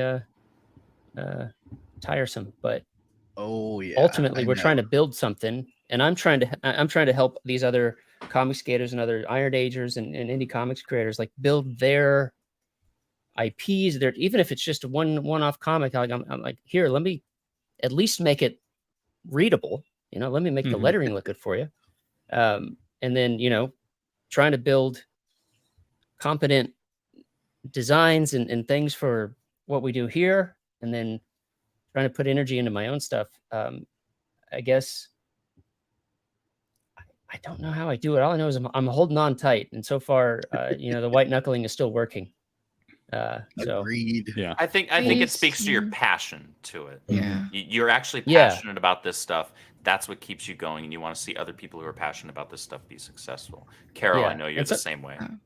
Yeah, sometimes that can be lost, but you gotta get those reminders and things like this where you're able to talk to people more, and just sort of get a lay of the land, and hearing people gush about the Rippaverse or what I'm doing or another book you're working on, and then they shout it out. It's like, okay, that sort of like puts gas back in the tank. It's like, all right, let's keep going. Yeah, so before we had another life before. I used to be a special education teacher. And if you know anything about places like that, one of the things that they like to do is get you emotionally invested into what it is that you're doing. Because if you're emotionally invested, then you'll work harder and not complain about not getting paid for it. Right. True. So they do that in the corporate 10 years world as a teacher. Sorry. And they try to do that in the corporate world as well, because they know that people that believe in the mission or the motive of the company will work harder because they have it close to their heart. And as a teacher, I was able to pick up where that could get abused at. Unfortunately, people in ivory tower, as we call them, would make mandates and put requests on us and say, do it for the kids. What are the kids going to do without you? And I was like, they're going to go home hungry. That's what they're going to do. Like, me giving them crackers at lunch is not my problem right now. Right. But storytelling is very important to me, because as human beings, we naturally gravitate towards stories, right? Whether it be for entertainment or it be for passing down morals or anything else like that. So one of the things that got me pretty, and I've always been an avid reader too, so it means a lot to me. And when I started watching what was happening in Hollywood and in the comic industry and all this other stuff, and what they were really doing was they were abusing it. And the thing that made me really upset about how they were abusing it, and it's going to sound kind of mean of me, but it was trust fund babies. So people with lots of money would come in and write stories, right? And then they wouldn't have to worry about selling it, right? And then they would tell us that we were wrong when we would criticize it. And one of the things that's changed in the industry, not just for comic books, but for publishing, and I'll get off my soapbox here in a minute, is that Caro, you are the guest of the show. Soapbox as long as you feel. And that goes for everybody here. Thank you. But one of the things that a lot of individuals keep in publishing and in the film and everything else like that, they always think that their consumers are stupid. Like, they think that they're dumb, right? And they're not. They're really not. If you go to a booktuber, go to somebody that talks about comics, and they're always being like, what is going on? Like, this is not okay. And they're sharing that. It's a hive mind thing, right? And then when that ended up rising up too much, that's when the isms and the name calling started coming up, because they're trying to quiet those people being like, well, you're just racist or whatever because you don't like what I wrote. And it's not, as an author, if somebody doesn't like what I write and I tell them that they're wrong, I'm the bad person, right? Because I can't take criticism. But you talk to these people and we're wrong because we don't like what they wrote, right? So, but when Eric, I'm circling back now. Thank you for going with me on this rabbit trail. But when Eric gave me a chance to come and be part of this comic book industry, I was like, fuck yeah, I'm going to be here and I'm going to help save this thing that I really care about. So sometimes, I work 12 to 18 hours doing either stuff at the warehouse or having to do admin stuff, or sometimes, I work 6 hours. It depends, but it's the storytelling. I want to save it, So that was me. Thank you. Very nice. Well said.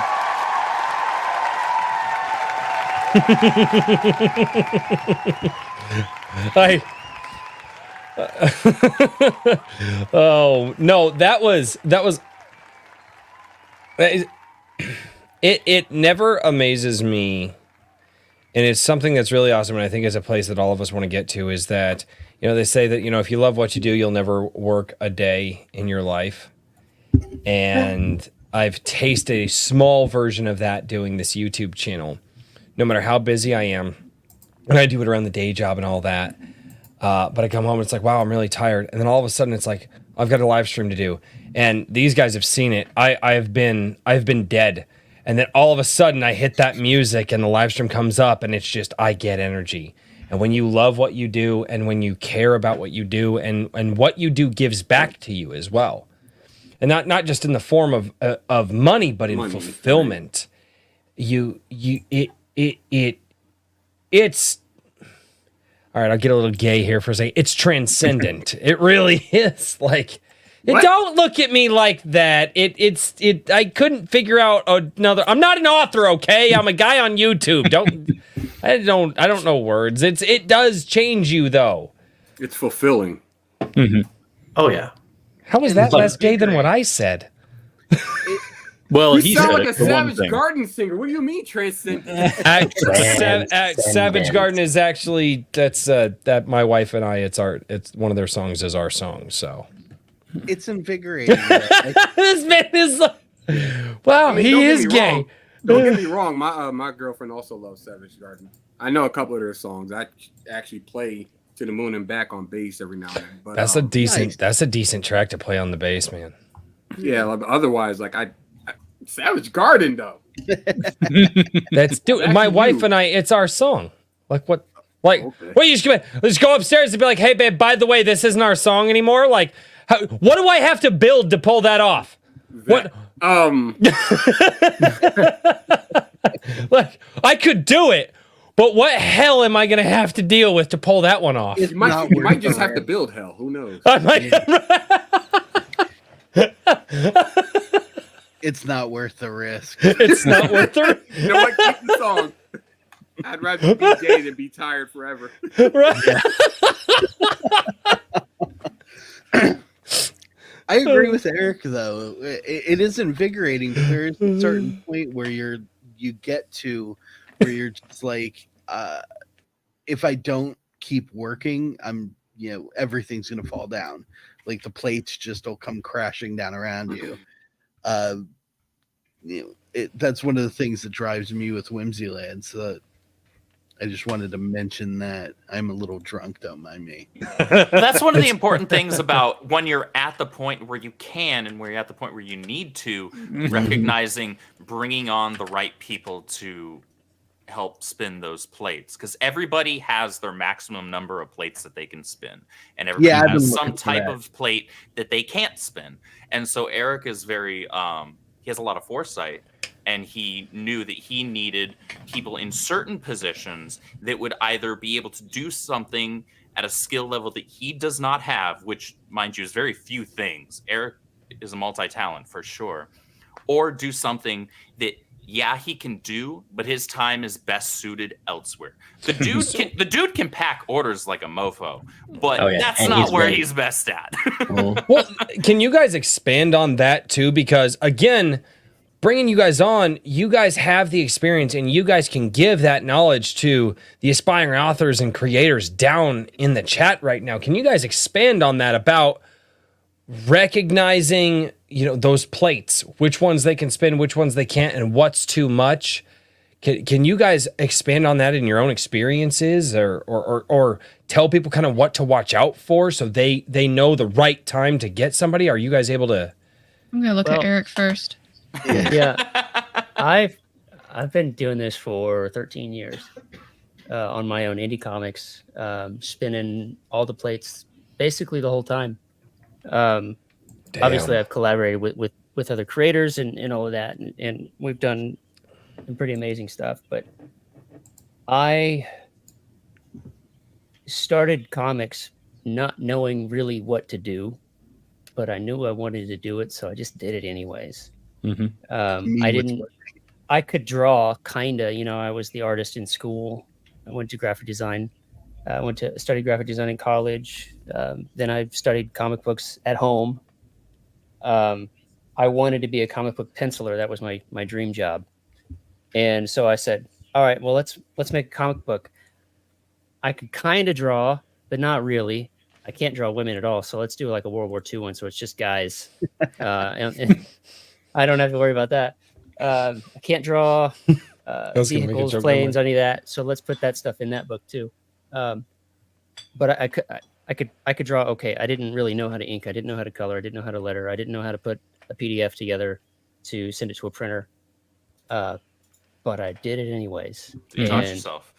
All of that stuff, those years of the grind, that was, maybe not the full-time job, but it was the thing I was doing when I had the time. That grind has paid off so immensely over these past almost 6 years in CG because I have that wealth of past experience that I think is really beneficial to people. Even if it's just answering questions, like I have been there.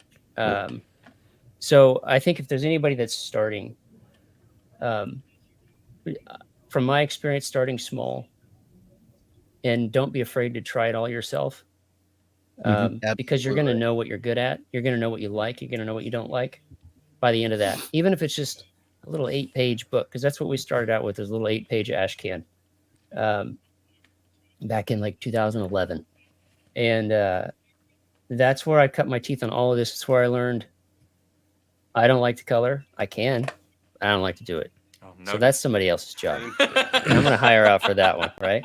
All right. Tuesday, I'm going to give you a coloring job. I know. I knew it.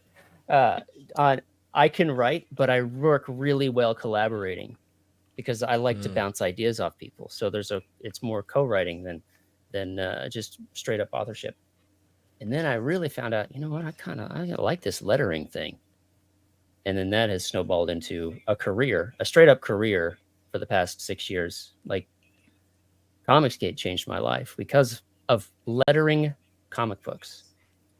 My wife was able to quit her job. We were able to buy our house. That's incredible. All of that.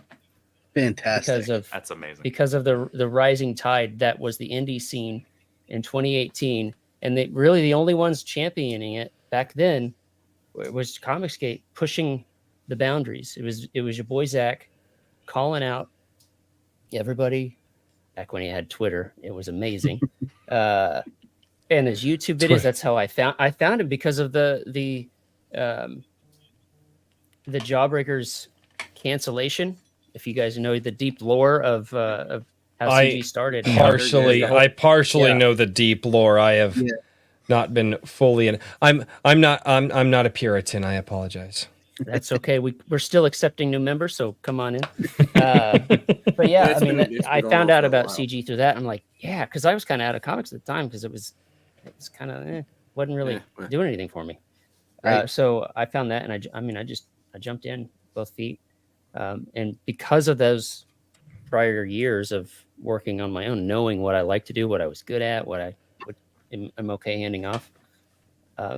That was where the opportunities came in to start lettering. And if you're willing to put in that work, you're going to find what works. And you might find like, you know what, maybe I should just be a fan, but let me be a really, really good fan at this. Right. Let me be, exactly. Let me do promoter. The YouTube channel or do the magazine or whatever. Like if it's not creative on the storytelling, there are other avenues. And we've seen a whole lot of stuff like that grow up over the past few years as well. And it's been phenomenal. We talked earlier about the importance of having an audience.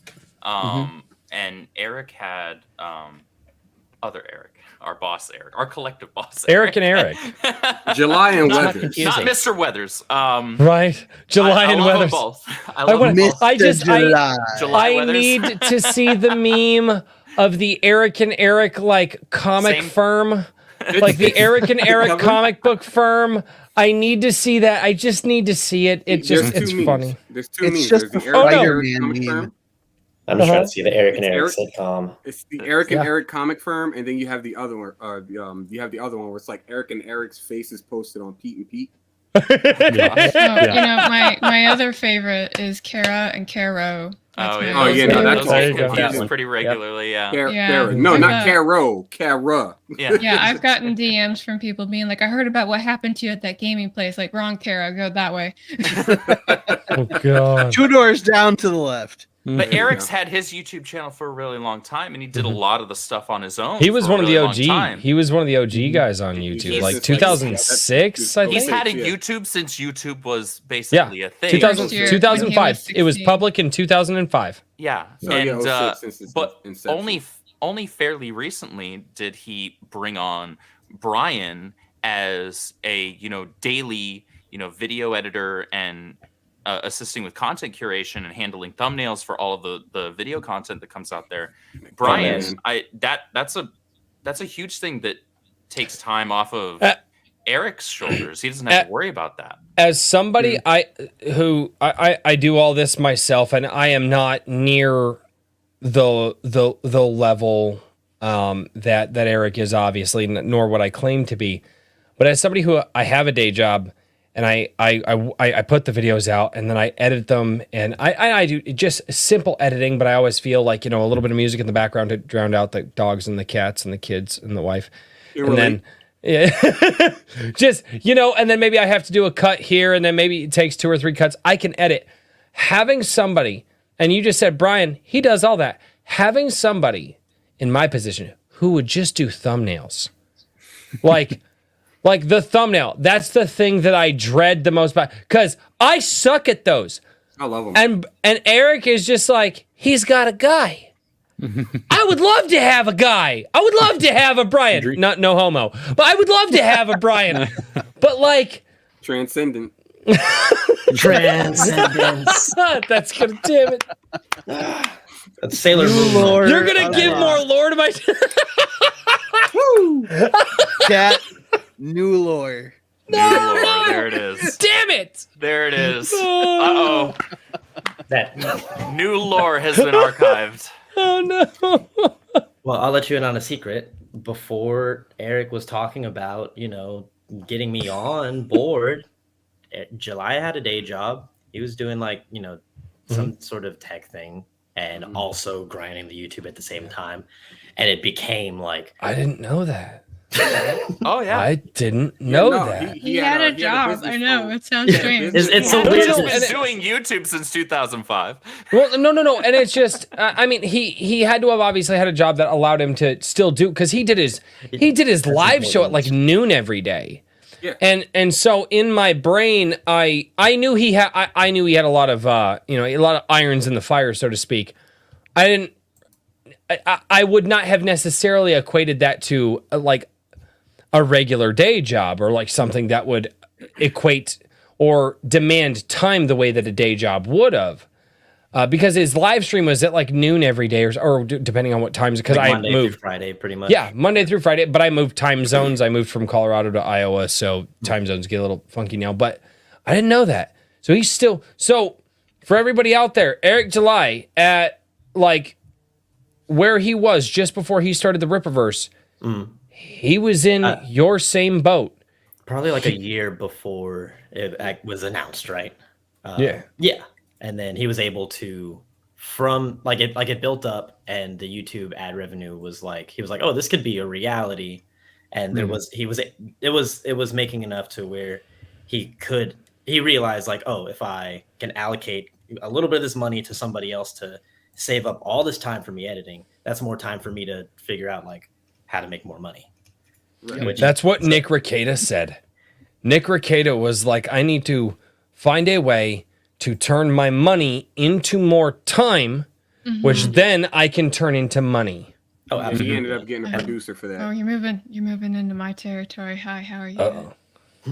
There's 2 books you might like to read. One's called Automating Your Busy Work, and it talks about finding tasks that you do in a repetitive motion. Damn it, sorry. Now I gotta look Notion. At the book. You See how quickly the word notion comes out of her mouth? So hard. I have Notion. It's an obsession.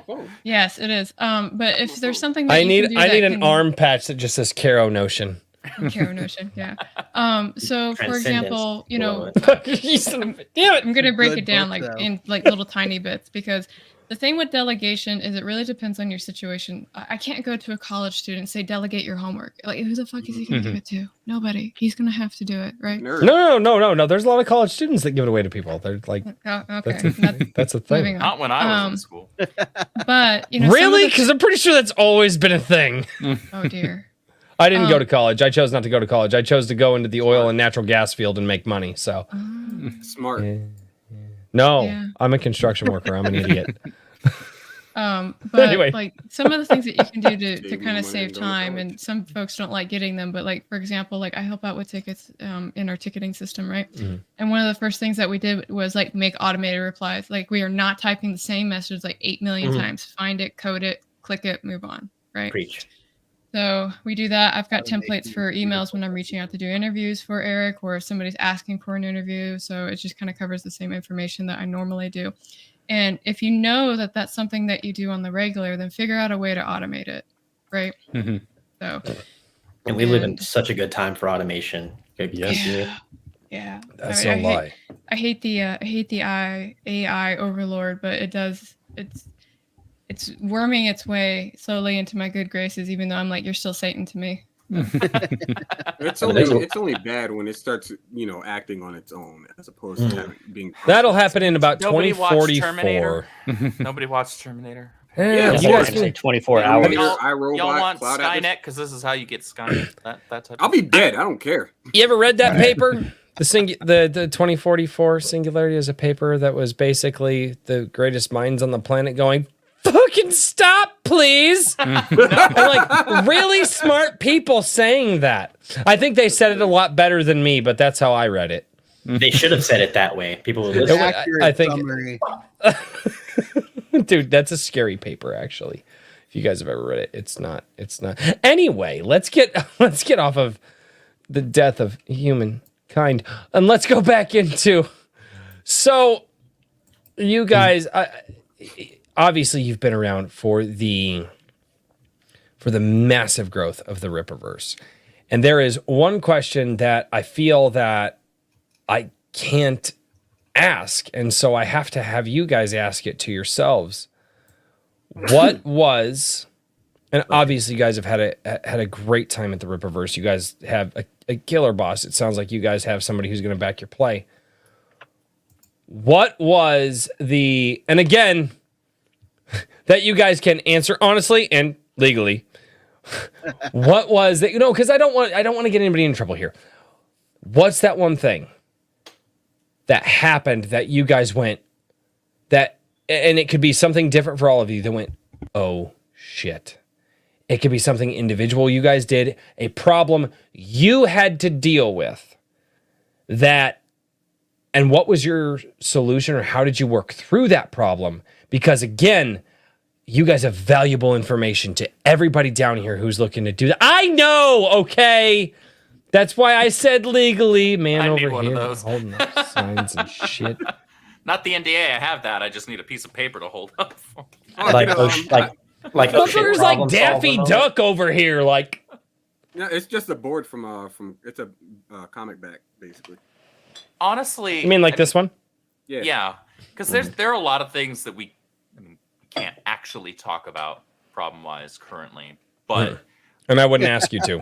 And I appreciate that. No. That's great. But I would say something that I could at least talk about that's easy enough, and it really just kind of piggybacks off everything we've been talking about with getting the right people to help you out and spin the plates that you can't, or just spin plates that you can't spin that many plates, right? That first week of the campaign 1 launch. Oh my. Mind you, at this point, I'd been working for Eric for a little over half a year as a social media manager, but part-time, granted. But that first week, we had so many tickets. We had somewhere between 1,500 and 2,000 tickets. And at that point, we did not have a dedicated customer service manager yet. We didn't have a Kara. We didn't have so a number of people had to wear different hats for the first, I think it was day or 2 days. It was myself and Eric. Yeah, like that. There you go. Myself and Eric were doing tickets, and then we roped in Sheep, we roped in Kara. We had everybody was wearing a different hat from what the normal responsibility was. And that was just a matter of hey, sometimes when push comes to shove, everybody has to be able to at least learn another skill and learn to wear another hat in the event that that's necessary. The preference is that you don't have to do that. But if the shit hits the fan and you need an extra body that can do something and do it well and not screw everything up, then It's good to have people that are multi-talented, and that's what I really wanted to get to answer your question. Because the real crux of it is you don't want people that are just good at one thing. Because if you don't really need that one thing at a given point, then that person's not of use to you. And they can go over and use to everyone else. And if they learn that other skill, which is kind of what I preach to a lot of my guys, if that one thing that you're doing at work, like because that's your task, if it's slow that day, know this other thing so you can help this other guy get it done because you're going to get it done faster. And I've been in management positions for over a decade. I've been a store manager and department manager and things like that. And something that I've always held as very important with any team that I've worked with or ran or worked under is that everybody operate under the mentality of everyone trying to make everyone else's job easier, right? And so that means that if you have the ability to pick up another skill to where, hey, Kara is bogged down with 85 tickets over just one day, right? Okay, cool.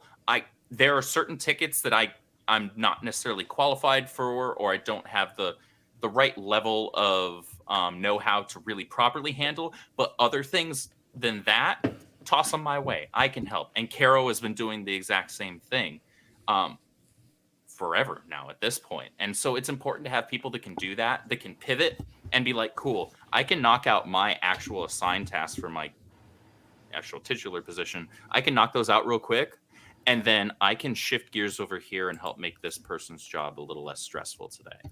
And it's important I think to have people that can do that. Yeah, I think it was Robert Heinlein who said specialization is for insects, which I think is perfect. Starship Troopers and everything.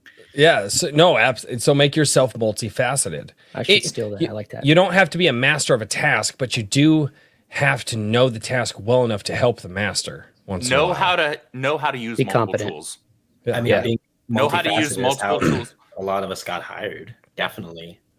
Like I remember when Eric was talking about the YouTube video editor stuff, he was like, "And you're good at Photoshop too, right?" And I was like, "Yeah."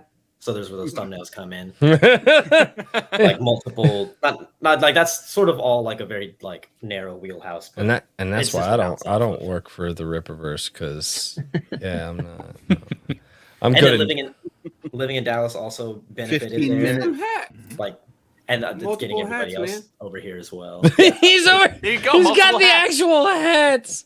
He's got the hat. Perfect. There you go. I'm getting one of those too. Best believe, Eric. I mean, this definitely lends itself to what Eric was saying earlier. Weathers, like on your, figuring out what you want to do by doing everything and seeing what you don't want to do. And in that amount of time, you're gaining that expertise, knowledge, even network. You don't realize like the people you're meeting through all these things that you're trying to figure out if you want to do or don't want to do. And I'm not saying that to hope for like an Eric July to sweep you off your feet with a contract or anything, but that like it, everyone has that sort of not breakthrough moment, not big break, but like I've had that hard work before it pays off. My current job that I work in, I'm kind of skilled in a bunch of different areas, and I mean, it deals with a lot of reading paperwork and a lot of being able to. I have to work around heavy equipment. I have to know how to talk to the guys in the field.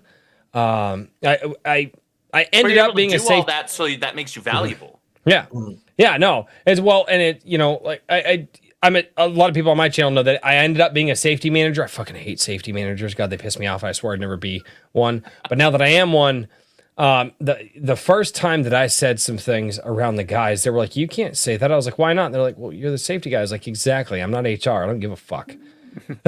And they looked at like, "Oh," and I was like, "Yup." But I know how to work around the people. I know how to work around heavy equipment. I know how to read the law. God, I hate doing that, which is OSHA regulations and like and all of the EPA stuff. I know how to read all that. I know how to translate it to the guys, and I know how to get the guys to do it for me. And that's all different skills that I had. That's why I don't work for the Rippaverse, because I don't think you guys are running heavy equipment over there other than forklifts. But that's what I've been doing this whole time with whimsyland.org. Everything that I learn how to do, I can then impart to somebody else. And having that knowledge of even if it's something you don't do, you know when it's not being done right if you have handed it off, Mhm. and that can be is very important too. true. You know, Yeah, that can be really important.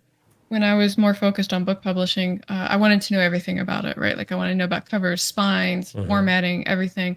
And for me, as an indie right now, it makes it a lot easier for me to communicate what it is that I want, but it also makes me kind of aware of what not to do. So sometimes when somebody says like, "Oh yeah, I'm going to write this urban fantasy with a female protagonist, and here's my cover," I was like, "That's not urban fantasy, and that's not it's like, no, look, it's like it's her and there's this dragon and a werewolf and a castle in the background." I was like, no, listen, urban fantasy with female protagonists have one chick, her butt's usually facing the screen, she's got a sword, and there's some glowy shit going on. Exactly. Yes, you have This to is why know Caro's that. my favorite. among a million other reasons. I think Kate Bonus Beckinsale, points if she's Underworld. upside down doing some sort of acrobatic move. Oh yeah, and there's a whip that she's doing it like Catwoman. Yes. Yep. I knew I liked Kate Beckinsale in Underworld before I knew I even liked girls. So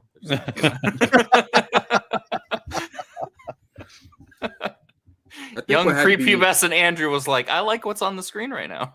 I think what happened to be my oh shit moment was surprisingly not when not the first day of the Rippaverse of like isom 1 dropping and everything just like hitting everybody in the face like, whoa, like we weren't expecting $1 million in like especially in the first week. My oh shit moment was on my birthday, the following year after, or like half a year after, because it was a Sunday, and I'm like, all right, cool. I'm just gonna go ahead and wake up, and this is gonna be the day where I don't have to make the coffee this time. And surprisingly, I woke up to like a bunch of messages in our private chats and on like on Gilded and stuff. They're like, "Sheet, bro, where the hell are you?" So on and so forth. I'm like, the hell is going on? They're like, "Bro, there's so many bots in the guild," and I'm like, "Oh, what do you mean?" God, I remember that. Holy shit! I might even remember that. Yes, she break that down for them. I remember that. Like I shit you not. At that moment, we had roughly like 740, 50 somewhere right there members. From nowhere, it jumped up to like 3,200, and I was like, "Whoa!" So I'm no longer the only. That is multiple Calvin Galatas. That's both. Yeah, exactly. I passed admin, I passed admin powers to Andrew. I passed them to Brandon. I passed them to Caro, and I'm like, bro, we gotta get in here. We gotta clean some shit up. Dude, I am the only guy in my Gilded that handles all of that, and I'm almost at 280 in my Gilded right now. And I have been lucky so far that my Gilded self-polices themselves. And there have been some people that had some knockdown dragouts, but they shake hands and they walk away friends at the end of the day. So I've been lucky. I will give you a couple pointers. One, set up a questionnaire for anybody doing when you do an invite. Yep. Set up a questionnaire that mitigates bot. Mine is optional, and if you don't answer it, even though it's optional, I won't admit you. That's the trick. There you go. Nice. Because people are like, well, it was optional. And there are some people who are actually like really good people and they're like super chill in the Gilded now. They're like, yeah, it was optional. I didn't think I had to. I'm like, yeah, that's kind of how I, you know. Keep it smooth. It's like, if you're actually interested, you'll answer the question. Some people, like I got people that got applications in now, and I respond to them and I'm like, well, okay, can you please expand on why you want to be in the Gilded? Because some people come up with like some cheeky answer. I'm like, all right, you're either here to cause a ruckus or you're actually just trying to be funny, and because it's text, Pretty much. But the other pointer I had was one of the things I had to learn was how to basically like how to use the bot system. So now I know how to create bots and how to like give it like different like commands and stuff. Give it specific keywords. So like if anybody uses a certain word or something like that, then they're automatically kicked. And if it's using like, you know, links or something like that, then they're automatically kicked, or at least spamming links and whatnot. Yeah. And they're automatically kicked. So, I gotta get better on my bot stuff. Don't let an SJW in my Gilded. That is something that Eric has been incredibly good at thus far, which is vetting people that he brings onto his team and into his space. I mean, he everybody that was here, he brought in because he knew that they were people that would rock with him through thick and thin. There were people that would have his back, people that would pick up a shovel and bury somebody for him if we needed to. Pig farms, bro. I'm not saying we have. I'm not saying we haven't. Pig farms. I'm just saying. There's a lot of Make wild, a friend wild with a feral farmer pigs in Texas. Make a I'm friend. just saying that there's some people that are like, I don't do violence. I'm like, that's cute. Reason number 49 why Caro's my favorite. But no, that's extremely important. Caro's out there answering emails, running a shovel like, no, Eric would love to come on the show. Just give us a time here. And be like, shut up. Anyway, keep us set up this interview. Some dude's just laying there, just gurgling. She just gets a glint in her eye as she's typing. The level of importance of choosing the right people, not just people that are skilled at what you need them for, but people that you can actually trust. Eric puts a great deal of trust in every single one of us. He trusts Sheep to not piss off his community and lose him a bunch of fans. He trusts Caro to not set him up with interviews. Sheep called me gay, so he failed there. He pissed me off. You're only one. It's whatever. Everybody's laughing at you, so I win. One's the threshold. He trusts Brian with access to the YouTube channels to not post something, I don't know, throwing up porn on there or something. I don't know. That's a big thing, man. Throw anything out there. He trusts me with his social media. I have access to his actual social media accounts. He trusts me to not post something that's a big completely heinous, right? That would destroy his reputation or whatever, or make him look bad, at least for 5 minutes. You have to surround yourself with people that you trust, and you have to vet the people that you bring onto your team, especially in this independent sphere. We don't have the luxury of big backing from mega corpos, that they're going to handle everything on the back end. It's whatever. They're going to put people in place that they want. And the make or break is on them, not on you. Well, it's on us. It's the weight is definitely there. And so that puts a lot of pressure. The things that Eric allows me to get eyes on when it comes to, creative projects and things like that, that's an immense amount of faith. Same thing goes for Caro. Same thing so for Brian and Eric and Sheep. Like, there's a lot of faith that Eric places in all of us. And I think I can speak for all of us when I say we don't take that for granted, because we're here to rock with Eric, because we believe in what he's doing. And we want to be a part of that. And we want to see it successful. And we want to see a lot of other people replicate that. We want to see more projects, like whether they reach the same dollar amount that isom 1 and 2 did, or a little bit less, or even more, whatever that looks like. It's important that this independent sphere continues to grow, that more people that are trying to offer legitimate alternatives. And I can't impress upon everyone the importance of that key phrase, legitimate alternatives, not just something that this is an alternative for alternative's sake, right? This is an alternative because it's not filled with SJW nonsense. It's the opposite, right?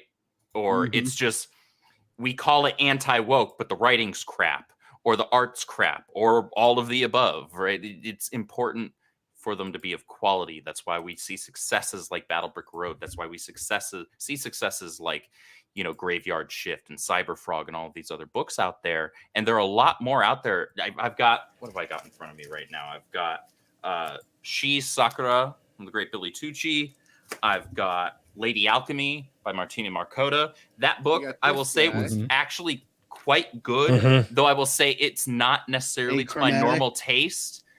Yeah, Achromatic Chronicles from Jay. I have that upstairs. This weekend, I'm actually going to read Crimson Wren of the True North from Clownfish TV.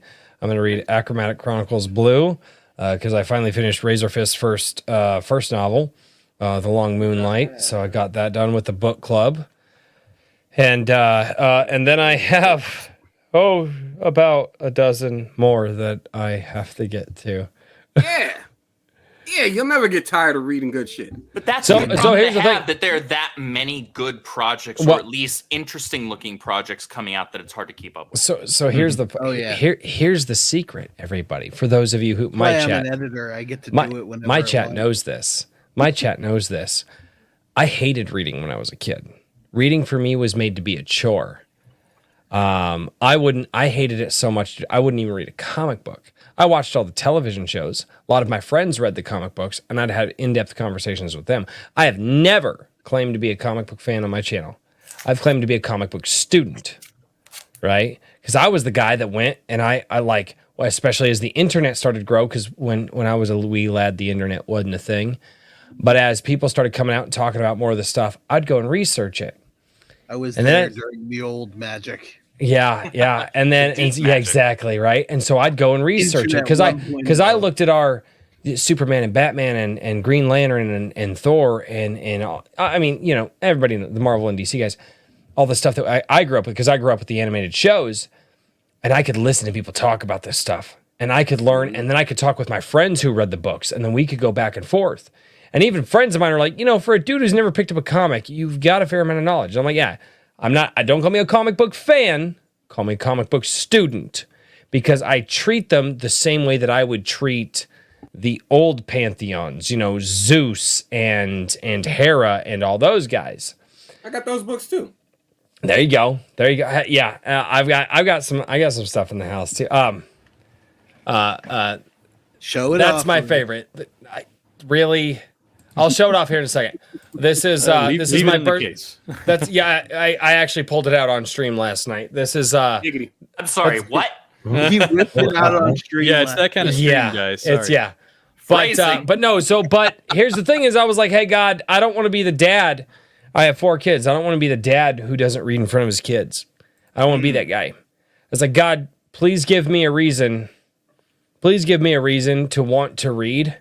And God's like, you're going to interview authors every week of your life from now on. And I'm like, what? Oh no.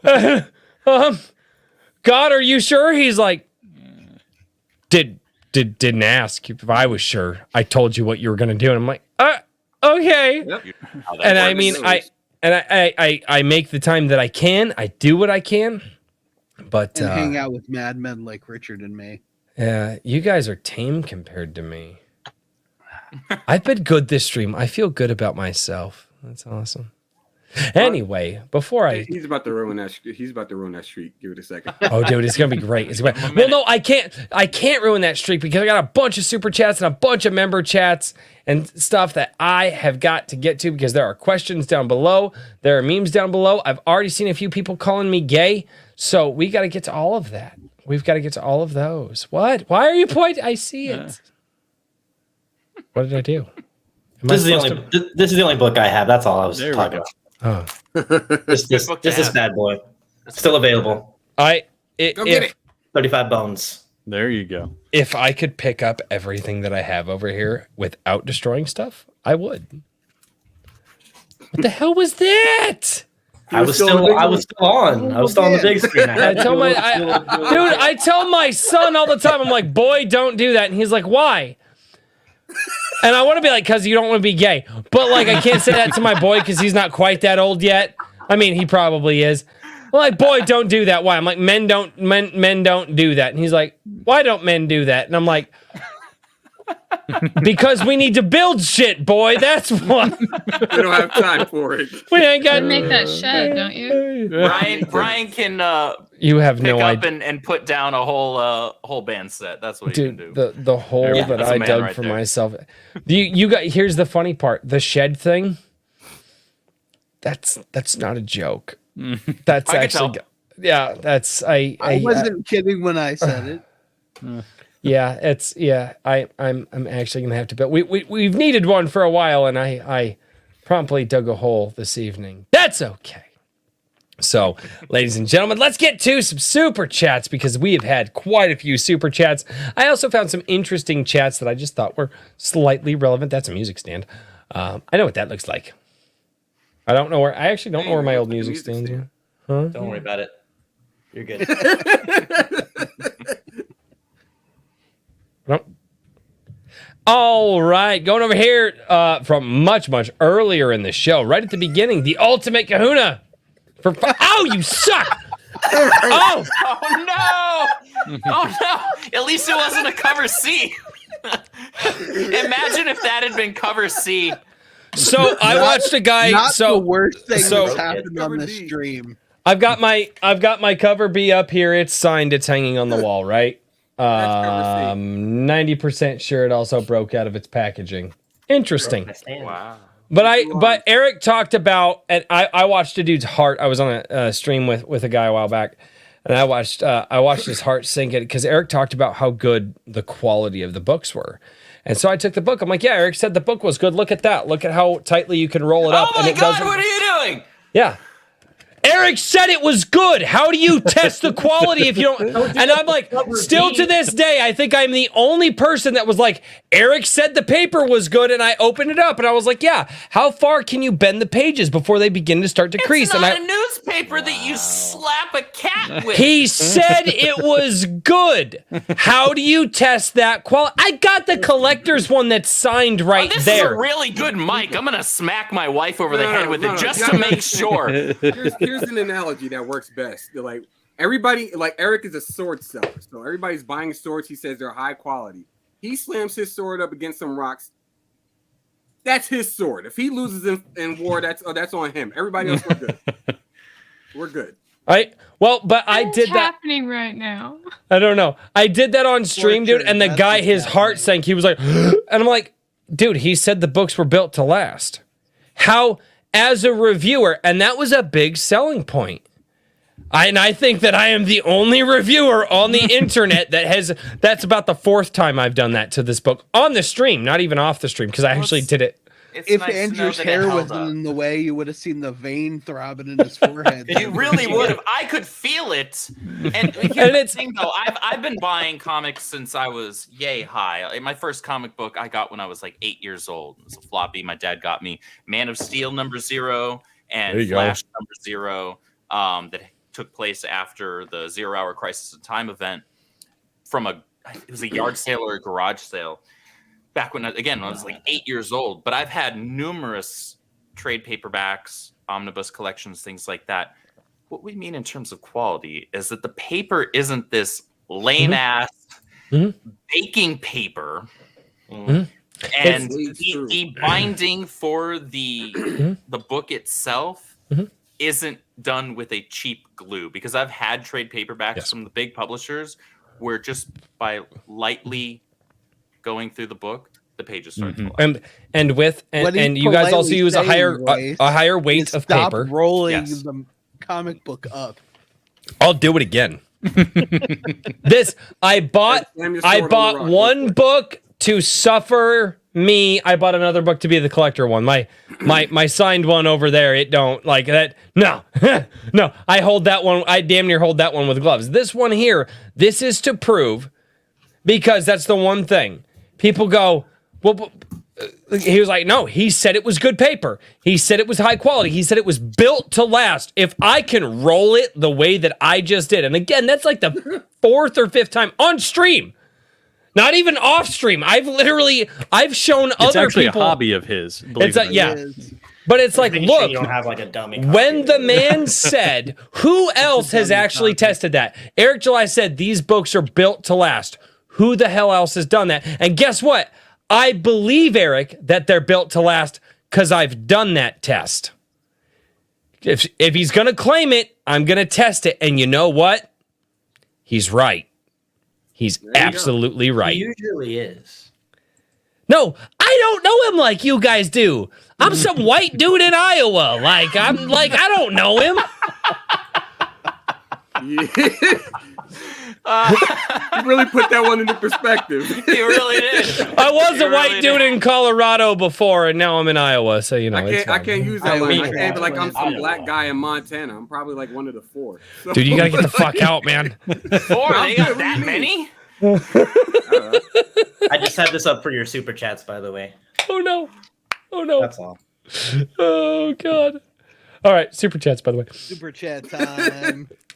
What the fuck happened with this? You roll up one comic book on stream and everybody starts clutching pearls and shit. Welcome to A Drink with Crazy, by the way. Welcome to people who he's not even drunk. Take care of their books. No, I'm not. I am far. I am. I love doing that, dude. I have to do it because I love watching people's reactions, and two, I actually have a valid reason behind it. It's awesome. Danny Diego, a member for 10 months, says, gay, Royce is. Appreciate that. Booker, JJ Elliott just became a new member on the channel. That's awesome, man. Thank you so much. Mr. Hat sent in a $10 super chat. He said, I'm loving this. Richard, I can't wait to see your issue 2. I'm dropping a comic too. Shout out to the Rippaverse team. Congrats on 2 million plus. I've been reading Vagabond. What's y'all favorite manga to read? It's been a while since I will never not one. say. Shaman King has been my favorite since its inception. Damn. I gotta agree with Sheep. The last Shaman long King is form boss. manga I read, this is how long it's been since I've gone through a long form manga. I was reading and watching as it was airing and as it was being translated chapter for chapter, Naruto. Oh. Outside of that, like a couple of smaller ones, I was a big fan latter half of my high school years and early college, the Mega Man Battle Network manga. Dude, that I grew up with that cartoon. I love the show and I love the games. Dude, I played. You had the Battle games Network too? fan. I've actually been playing Mega Man the last few days. Man, those games get shit on by the Mega Man fandom, but those Battle Network games, I loved. My daughter would agree with you. You know, it's funny because the Mega Man series is the one series where I'm okay with the original concept and the other concepts they had, where they had X and then they also had EXE. I'm like, I'm cool with all of those. But you look at Sonic and it's like Star Force. Yeah, and Star Force. And it's like everything before IDW took over, that was the best. Like IDW fucked it up. I never thought about that, but yeah, Mega Man was one of the few that actually could pull off a different concept. Each time and make it work. Yeah, I never actually thought about that. The franchise lent itself to that well. It was we say that, but there are other franchises that should have and they didn't, and I think maybe the creatives lent themselves to the franchise well. They George Lucas themselves. Right. What the Ron Leonzi for $4.99 says, I gotta keep going, man. There's some shit that I want to say, and I'm just like, nope. Ron Leonzi for $4.99 says, Rippaverse crew, make sure you get an army of hamsters on your site's backend for the upcoming Yaira campaign. Mark my words, it will outsell isom. It's a big titty blonde woman. Of course it's going to outsell isom. It's Alpha Core. And then, Yes. Oh, no. Yeah. Notice Ron Leonzi completely skipped Alpha Core for the big titty blonde woman. I mean... Not surprised. Well, Puppies and sex sell. Basic marketing 101. It's one of those things where even Eric has said it a number of times, everybody's gonna love isom, so on and so forth. He's got all this mystique about him, and he can do this, that, and the other. And then they see Yaira and they're like, we want 5 of those posters. Yeah. Yaira became the fan favorite pretty much right away. I wonder why. Like the idea behind Pokemon. Originally, Jigglypuff was supposed to be a mascot, but everybody likes a yellow fucking rat. But Clefairy, actually. Yeah, Clefairy. That's what it was. Clefairy, not Jigglypuff. Right. I tell my chat's just like, Royce, why aren't you interested in Yaira? I'm like, dude, I'm married a big titty goth girl. I tell you what, Eric drops the Rippaverse, his version of a big titty goth girl, superhero. Yeah, I'll buy it. Yeah. I'll be hyped for that book, but there's a lot less goth girl in Yaira than there should be. Appreciate your candor at the very least. I did that. I'm not wrong. People that see my wife, they're like, "Oh yeah, we get it." I'm like I'm not lying. All right, Convoy Bebop, my buddy since high school, also my mod tonight. Nice. He says, you can't say you're surrounded by better people, Royce, because I'm here, and unless we're fixing a car, I'm a mess.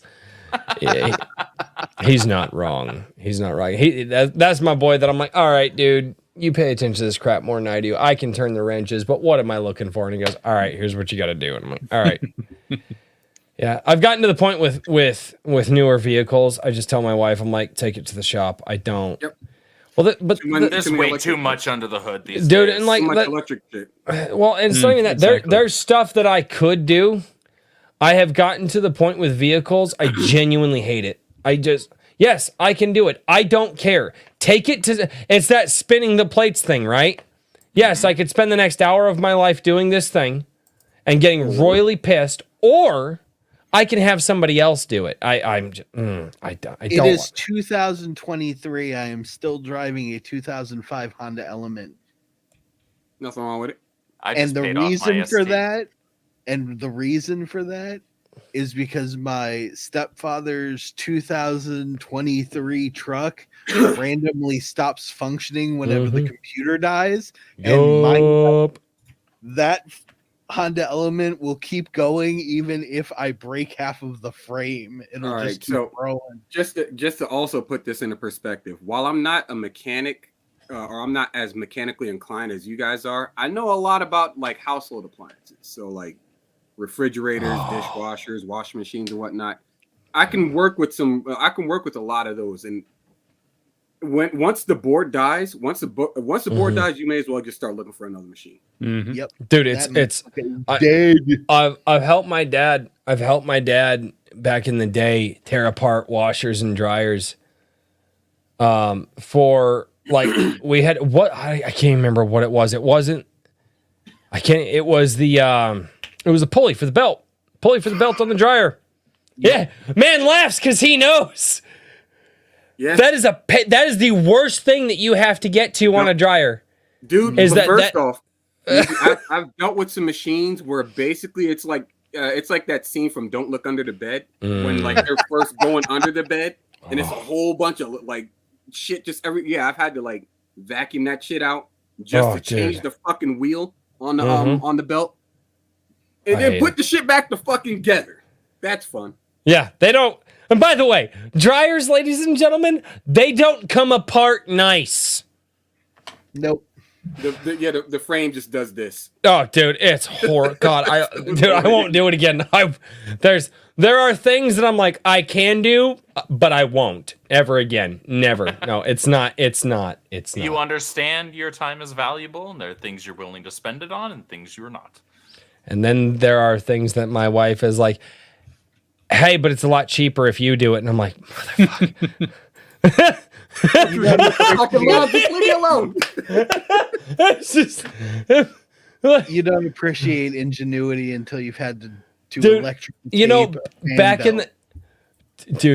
in the day, I used to before I was a salary guy. And then when I was working overtime, I'd just like, babe, I'll just work an extra 10 hours this week. I don't give a shit. Just pay. I'm salary now.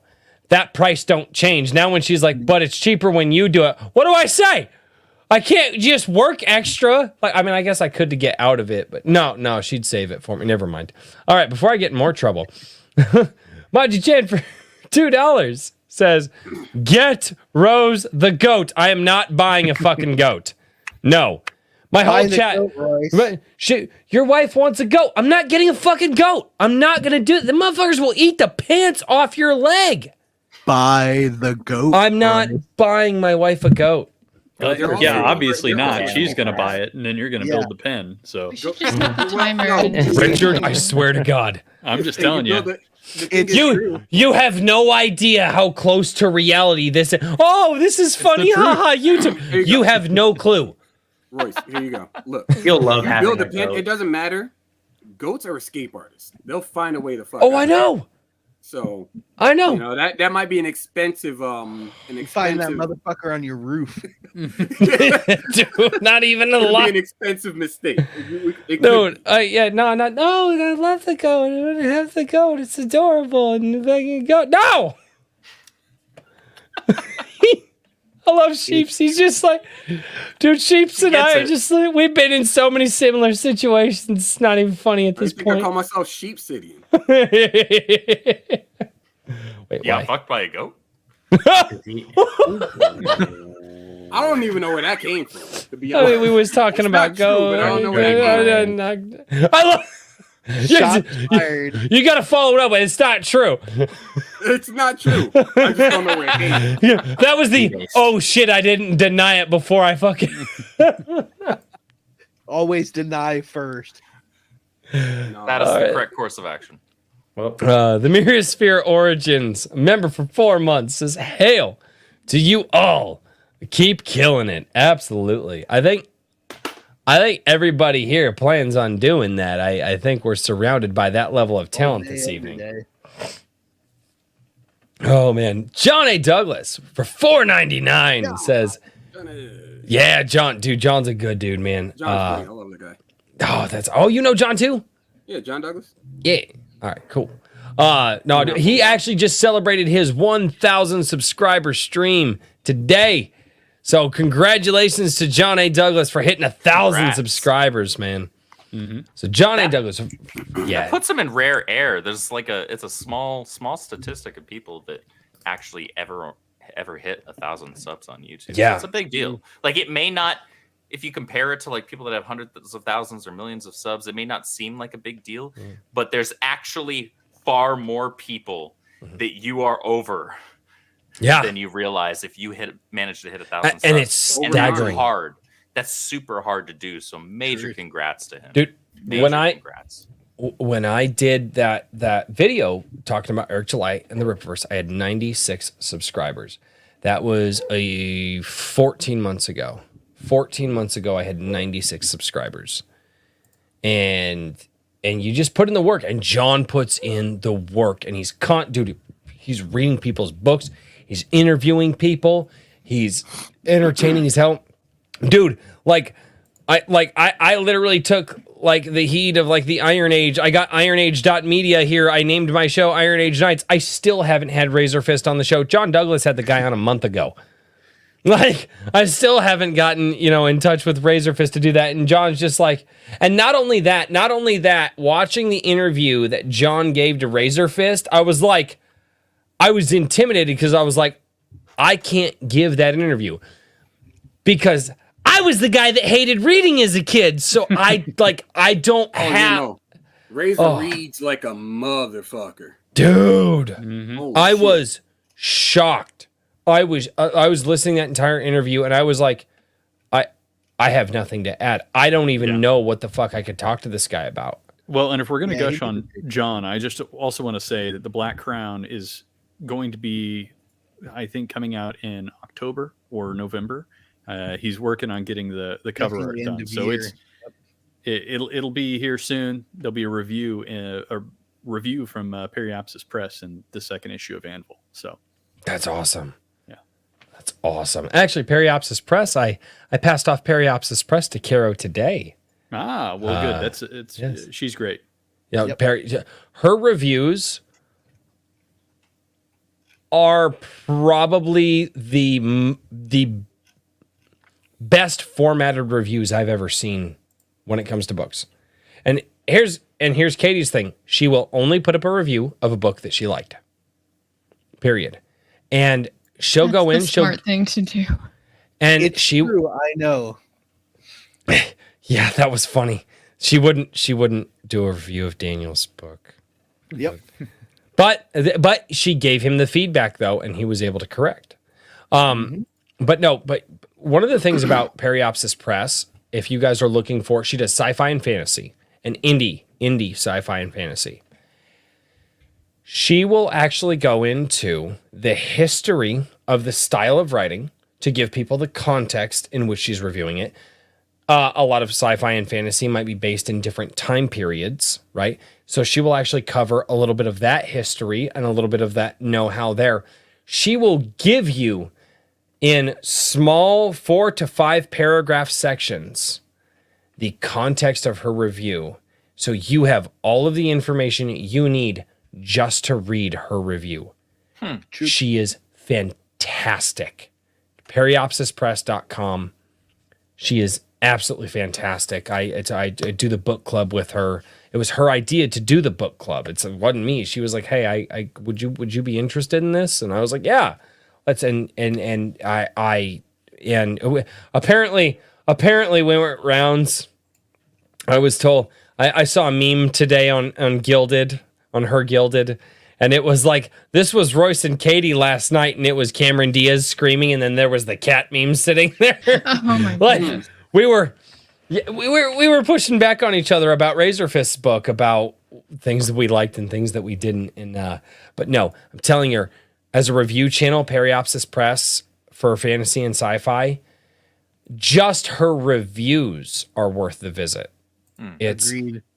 like, because I've never seen another reviewer going, hey, do you need the context to this review? And it's not some gobbledygook about modern day politics. It's where the genre came from, the time period they're talking about, and how that came. Here's my review. It is fantastic. Oh, It's doing the legwork. Yeah. Oh, dude. No, she does. She's awesome. She's awesome. John A. Douglas for $4.99. Hail the Rippaverse team. I'll be reviewing isom number 2 next week, and Royce will be streaming with me next week on our breakdown stream. Big thanks to you all. Yes, yeah, Thursday over on John A. Douglas's channel. I will be over there, and we are going to be talking about isom 2, the things we loved, the things that we didn't like so much. Actually, I will say this, and I've said this on the channel before. isom 2 as a reader was a noticeable jump in writing chops. It was a noticeable jump. I have told people this. isom 1, you felt like it was Eric's first book. isom 2, you felt like it was Eric's 5th book. That's how much of a leap he did in my personal mind. Now, that might get me in trouble, and all these guys are like, Eric, you gotta blacklist this guy. Don't even let him buy from your channel anymore. But I'm gonna be honest. It was that noticeable of a difference for me that I was like, holy crap. And I have to say this. Oh my God, I have to say this so much. I have to say this. You guys, and I want you guys to take this to Eric. Maybe don't take this to Eric. I don't know. Yeah, take it to Eric. Yeah. I'll take it. Kara's So like, Eric came out and So Eric came out and he did this video and he was like, hey, we know some books went out that had typos in them, right? Right? Or like there was typos in the books and he's like, I'm sorry guys, like I apologize. It's like, that's on me. Eric, don't apologize. Because you just gave me a collector's edition of isom. Even though I have it opened, the typo edition were day one orders. So I can prove verifiably with the typos that you confirmed I have a day one order and I have and those were a limited print. And so when Eric came out and he made and he apologized to which he should have done, he confirmed to me my isom 2, it may not be signed, and that's fine. But it is a collector's isom 2 now. Just don't roll it up. Mine are signed. I already did. You missed out. God. I did, and my review. Go watch my review. No, he's so cruel. I can't bear to watch books be treated that way. Dude, I'm a construction. Whether they're ours or not. So here's the thing. If I didn't feel that it couldn't handle it, I wouldn't do it. Obviously. Fair. Now, if I didn't feel that it could handle it and I wouldn't do it, what would that say about Eric talking about the high quality, the heavy paperweight of the book? The fact that that was my isom 1 that my collector's one's over there. That one we treat that one nice. I do believe in treating certain. And this book back here, my birthday present that my wife gave me. Yeah, that is my 1881 edition of Dante's Inferno with all 76 original illustrations. Oh, nice. I treat that thing with the utmost respect. Oh, by the way, it is still in its original binding. So, again, there are books that you test and books that you don't, and you have to know the dividing line. But I also happen to know Eric July has a lot of little dickheads out there that like to go, oh, Eric this, Eric that. Like, oh, his book's actually not that good a quality. And then you have jackasses like me going, really? It's not that good? Because I can roll it up. Dude, I could beat my cat right now with this thing and it would be fine. Like, what do you mean? That's the testing standard? Do you just beat the cat with it? No. I could. Off camera, it's fine. I could.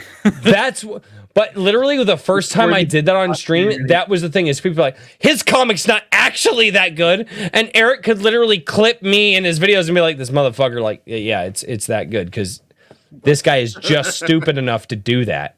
With issue number 1 of Anvil, I got a couple of people, and they have their issues. They have replacements going out now with better packaging. Here's my collector's edition.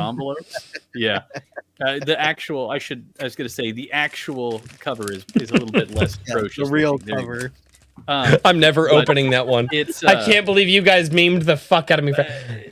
Anyway, but some people. I opened that live on stream. People who just absolutely wrecked it. Like they folded it in half along the spine, and it was like they threw it down a hill and ran it over with a truck. And the people were able to flatten it out and put some books on top of it, and it was mostly okay. Mind you, it was still rough, but I mean, they could take abuse. You know, you got to love the post office, man. They treat every package with just absolute care that you would expect from a government worker. So true sovereignty, top quality. Yep.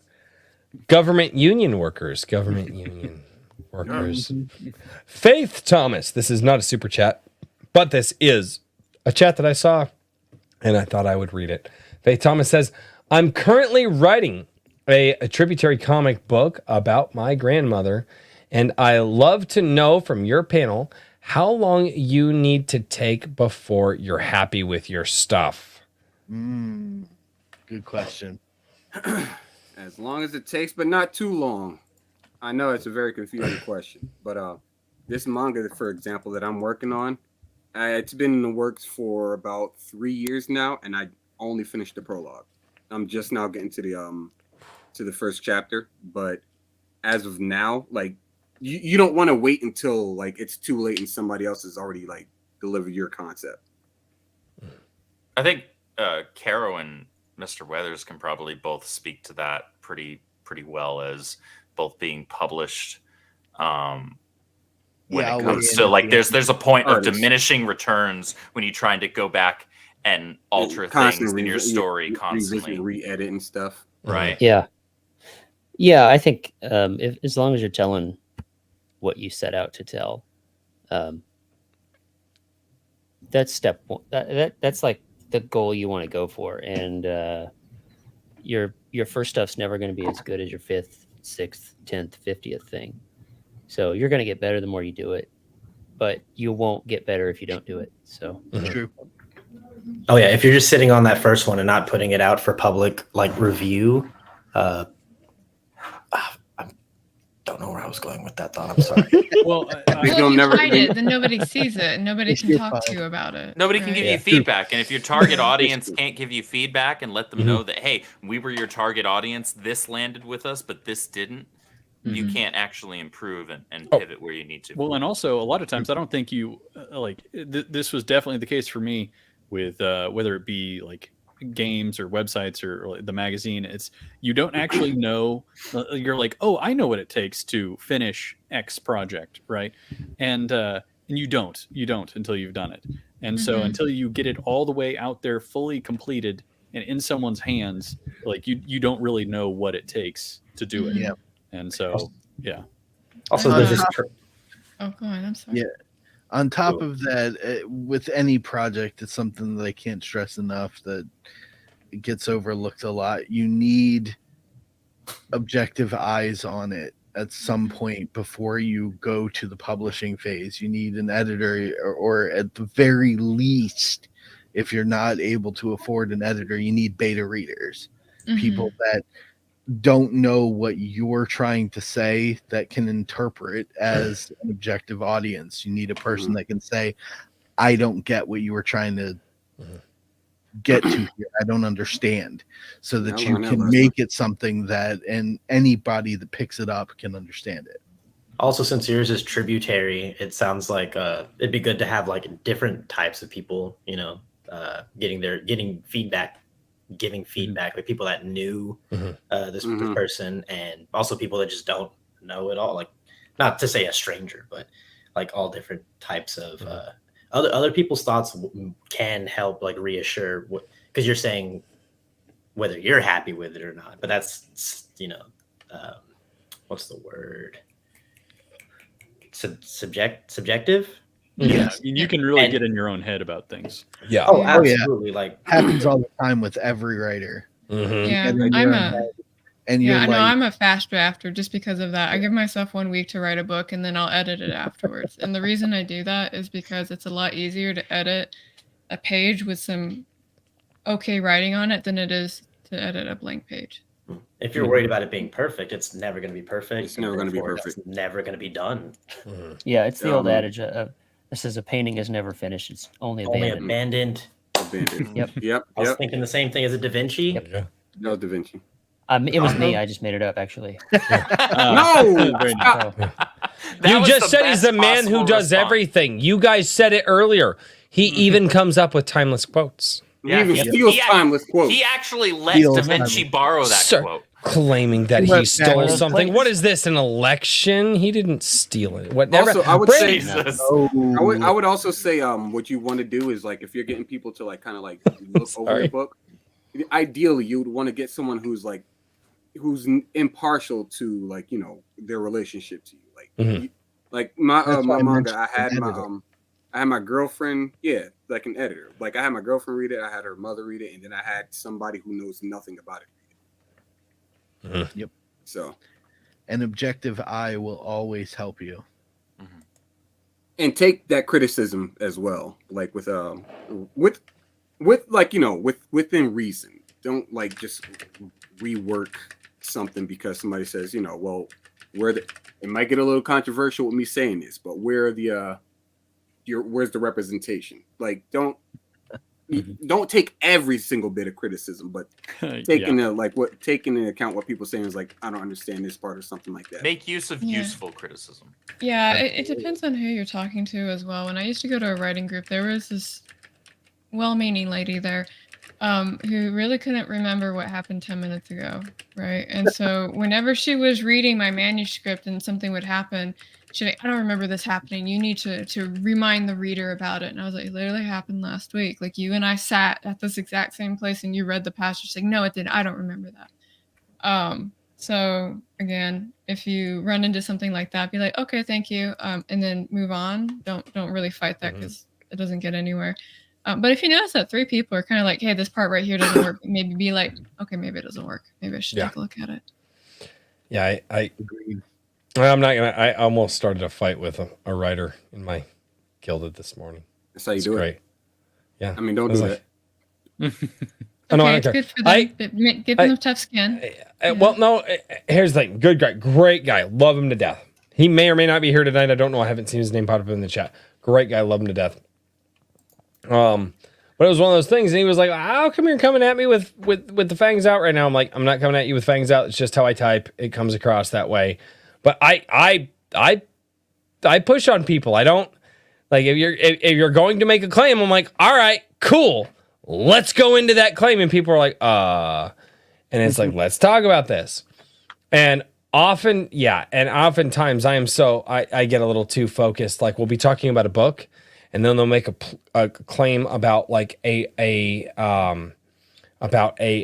writing style or about a writing rule. And then I will comment on that writing rule, and then they'll go back to the book. I'm like, I'm done talking about the book. I don't care about the book. You mentioned the writing rule. Let's talk about that. And they're like, and I will make that flip so hard that a lot of people like don't catch it.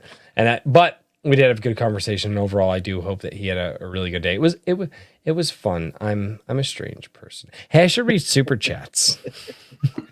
As an editor, I give advice. I don't ever tell anybody what to do. It's always advice. Take it or leave it. It's your choice, when it comes to criticism. I just want the chat to know that Sheeps is giving me shit in the private chat on StreamYard. Just so everybody's aware. Get him. Drag his ass, Sheeps.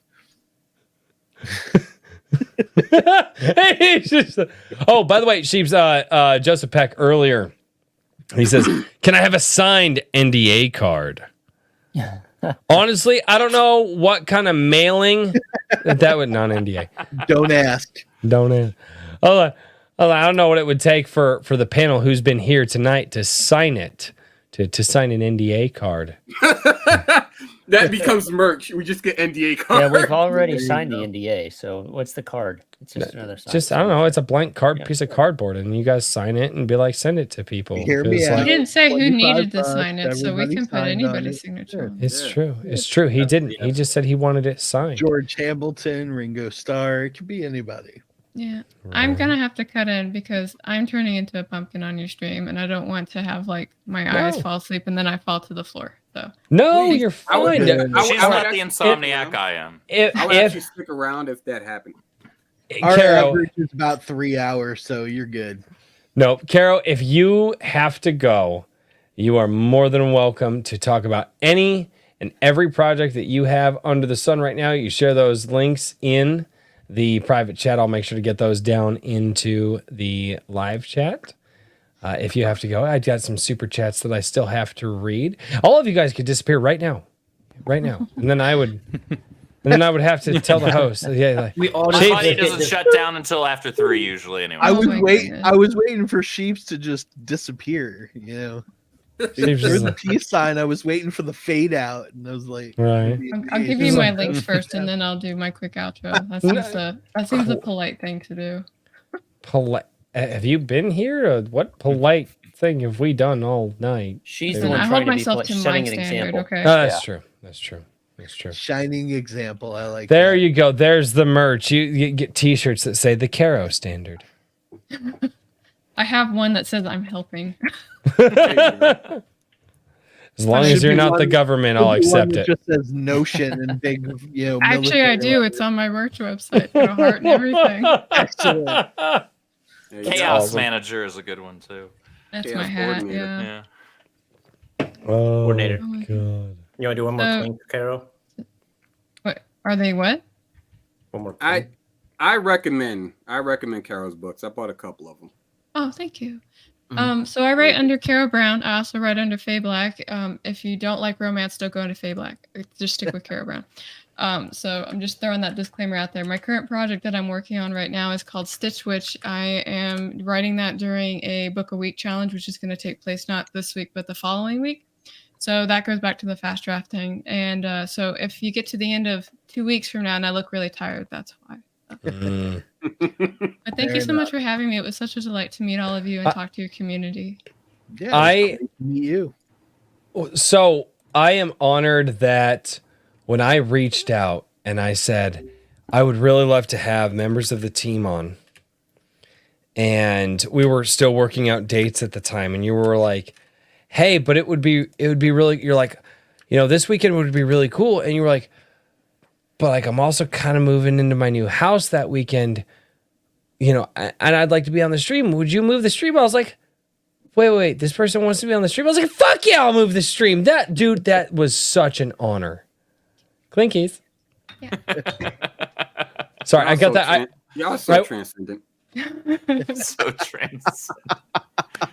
That's Sheep's way of calling everybody gay right now. Shit, I'm gonna make that. I'm gonna make that a a new one. fucking t-shirt now, dude. I cannot believe it.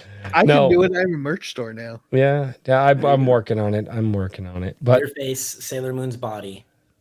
transcendent. No, but Doing the pose. In transformation. It's perfect. Carol, obviously you've got to go. But seriously, for the last almost month that we've been in communication, you have been absolutely fantastic. I thank you so much. I've also been keeping up with the daily videos that you do. With your was it the Chun-Li challenge or Oh, my fitness stuff. Yeah, where I the look like fitness all stuff. red tomato faces. I ran, guys. I ran. Yeah, but Tired. as hell. it's motivational to people out there who need it. I see that you're doing that. You're still doing live streams all the time. You're busy, and again, just thank you for answering that email. It was like, hey, I'm just a small channel. I'm not really in anybody, but would you mind? And you did, and thank you. Seriously, it has been an absolute honor. And if you ever need a place to talk about your new project, your new book, or anything that you are writing, my channel is open, my emails are open, my DMs are open, whatever. whatever you want to shill. Oh, that's so cool. Thank you so much. That's very kind of you. All of you, I should say.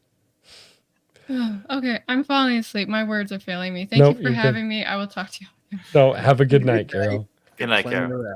Night. Speaking of goats, that one just left. Yeah. She is fantastic. She really is. Like I've had fantastic interactions with her. I mean, she roped all you guys into coming on to this channel, which hopefully Eric doesn't fire you for being over here. I won't apologize though, because I'm not Canadian. Well, nobody's been called a muggle, so we don't have to worry about it right now. You don't even have to worry about He's that. throwing out like some Harry Potter Exactly. shit right now. I proved that doesn't mean shit to Eric. I can call people muggles on Twitter all day long. He don't care. He'll make a video out of it and monetize them. I'm calling people transcendent. That's my thing. All right, is Brian get ready to hit on the drums, dude? I can't hear you. I can't. My AirPods died, and I don't want to have all that like the echo going on. So I'm trying to. Oh, okay. I was like, dude, if this guy's gonna lay down a beat for like the super chats, I'm like, let's go, bro. Just like a. I'm like, yeah. Like put on the show. And then just get cheap on bass. I think I could do like some strobe light shit. It'd be great. Oh my God. It would be an absolute nightmare. Brandon Clark for $20 says, let's go Alpha Core. Oh yeah. Wait. Oh yeah. It's I will say this. When that guy called me out, he was like, yeah, but like you're doing like the comic commentating stuff now. So for your audience, you should do that. And I was like, this motherfucker. It's like, are you fucking with me right now? Well, was he wrong? No, he wasn't. No, now I didn't think so. Yeah, but now I gotta build a shed. Like you don't understand. I gotta like it's trust me. Dude, Alpha here's the Core's thing. worth it. I got lucky with my wife, guys. I haven't seen my bank account in 3 years. But I know all of my bills are paid. My children are fed. Not only that are my children fed, they're also homeschooled. We also have freshly grown vegetables out of our garden. She also raises 40 chickens for us. 40? Right? I have makes delicious spices and barbecue sauces that you I can steal fuck from off Corey. because you're buying all that shit from me. I don't want to hear it right now. Okay? I'm watching all of these lovely jars of barbecue sauce disappear. Oh, but honey, Daniel bought them. Fuck that guy. What about me? Anyway, but my wife is unbelievably fantastic, right? I got lucky. I really did. So when I go, hey, babe, I really need to get that because I just told you all of those things that she does, right? She raises my children. She homeschools. Oh, by the way, like 4 out of the 7 nights a week, because we have leftover nights, and then some nights it's just like, all right, it's mom and dad's night. Kids, you fend for yourselves. You eat some cereal, whatever. Like you got to have those nights. Like everybody, but like most of the nights of the week, I come home to a home cooked dinner. My wife sometimes will stay up extra late to make me lunch for work the next day, right? Good woman. Yeah. She does a lot for me. Yeah, there you go. You know what I'm talking about. And relish the blessing. I do. And now I have to build a fucking shed because I have to fucking buy Alpha Core and Yaira because she already does that much for me. I'm like, hey babe, I gotta buy another comic book. Is that cool? And that's where the shed comes in. At this point, given all of that you just said, I think that's a fair deal. It's totally a fair deal. I just didn't want to do it. I just, Now, speaking of fair deals, I gotta go eat myself. Oh, there you go. Yeah, not myself. I gotta go eat as well. No. You're fine. You're fine. So, are you done giving me shit for the night? Like that's I mean, if this camera goes off and I'm no longer on this panel, then yes. Actually, that's probably don't buy it. He might still be in the chat. He might still be in the chat. He's lurking. He'll be on his right phone now. at the table going. Oh shit! Put this up on my phone. I'm be over there like this. With the fork. Left the chat on dark mode. He's gonna be lurking. I'm eating like this. Dude, if I stop responding, it's because I died of like choking on food and laughing at you. Don't do that. Don't Don't die. We need you, sheep. No, I'm not gonna die. I'm just saying if. Yeah, I got you. Worst case scenario. Right. Exactly. Sheep, you got anything that you would like to shout out, man? Anything you're working on, projects you'd like to tell everybody about? Buy everything, well, not literally everything in one sitting, but buy from the Iron Age. Buy from Eric Weathers. Buy from Eric July. Buy from Razorfist. Buy from Raging Golden Eagle. Buy from that Umbrella guy, Yellow Flash, when he drops his stuff. We're Ethan Van Sciver. We're making plays out here. We're making plays. Marvel, DC ain't ready for the parallel economy. And also be on the lookout for my retarded ass move, because I decided to make a manga in an industry where manga's already thriving, and think that I'd be able to do something good. It's fine though, because like even if I don't make money off of this manga, it's a love letter to the community that helped me out of a very, very dark situation in my lifetime. So be on the lookout for that. That's going to be, I think, do you have the link already? I can get you that I actually don't know. I might. Yeah, I'm interested. I mean, yeah. It's on your locals. I've got your locals.com link. Okay, nice. Cool. Well, yeah, it's definitely on my locals. That's where I'm going to be uploading it. The prologue is there right now if you want to check it out. I'm intrigued. I'm doing that's pretty much all I'm promoting as of now, because I have the tabletop game and the other manga series that I'm working on in the back burner while I'm focused on this. Sweet. Dude, that's awesome. And when it gets closer, I mean, obviously you're going to get invited on a lot of streams to go talk about stuff. But if you feel the need to reach to the bottom of the barrel, come on over here. I'll have you back. I am the bottom of the barrel. I'm shaking hands with you. What do you mean? I've been at the bottom of the barrel. Okay, so like I was being nice. You're just being mean. Well, he's being mean. I'm saying I'm down here with you already. I'm not being mean. I was going to say, don't talk about yourself like that. This is a great channel. I mean, no, it's not, but thank you. You're welcome. Dude, I'm like Rihanna. I love it when you lie. What? Bro, stop being so transcendent. All right, I'm Rippaverse is all about transparency. Drinking crazy is all about transparency. Just gave me another reaction face. I appreciate you. Oh shit! I just saw that Anvil magazine cover that we did for him. It's pretty transcendent. Oh yeah, it's great. Dude, they didn't see the back though. No. I'm wired in, so I can't spin anymore. I'm sorry. Yeah, it's the old. Am I good though? I made a terrible mistake. This joke has gone too far. I tell you. No, it's hilarious. No, it hasn't. No, it hasn't. I'm bringing it into daily conversation. Yeah. That's what I like to hear. Yeah. And then his wife sends a note in the package. Royce, I had nothing to do with this. I'm like, bullshit. She's packaging this thing up. She had everything to do with this. That was her idea, as far as I recall. One more promotion before I get out of here. Horror Amarada, it has hit 500 subscribers on her YouTube channel. Hell That's yeah. awesome. That is a 12-hour Halloween stream that she's doing. Oh shoot! If What are we get doing? Her, Is she playing Monster Hunter? don't know. She's still in the works of trying to figure out what she's going to do. But if we get her to 1,000 subscribers, she's going to do a 24-hour stream. And I'm going to be there by proxy. So, I mean, like, I'm sorry. Yeah, so it's a 2-for-1 sale. Got yeah, like you know, I'm the guy that every it's time like a Jose Canseco bat. It's like every time you think of Billy Mays, I'm the but wait, there's more. I'm sorry. Dude, I did a 36-hour day the other day because I literally cooked barbecue pulled pork and barbecue pulled beef. It wasn't a brisket. I didn't have a brisket. I had a beef roast, but yeah, I did 13 hours on the grill the night before, and then I was up all day before, and then we had company over, and I drank until 10 o'clock at night. So I did a 36-hour day doing barbecue. That's nice. That's dope. Yeah. You should have put a camera up. Dude, No missed I did calls? actually in my gilded. I hung out all night with the members of my gilded, man.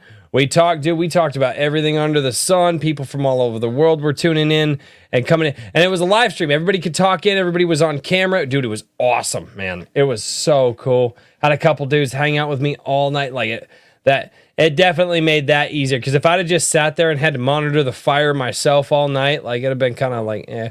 But dude, it was great, man. It was fucking awesome. So I will, yeah, maybe, I don't know, maybe Horror Amarada. It's not that hard to do a 24-hour stream when you got people hanging out with you. So I hope it's not. It's got not. all these cool ass stories and stuff.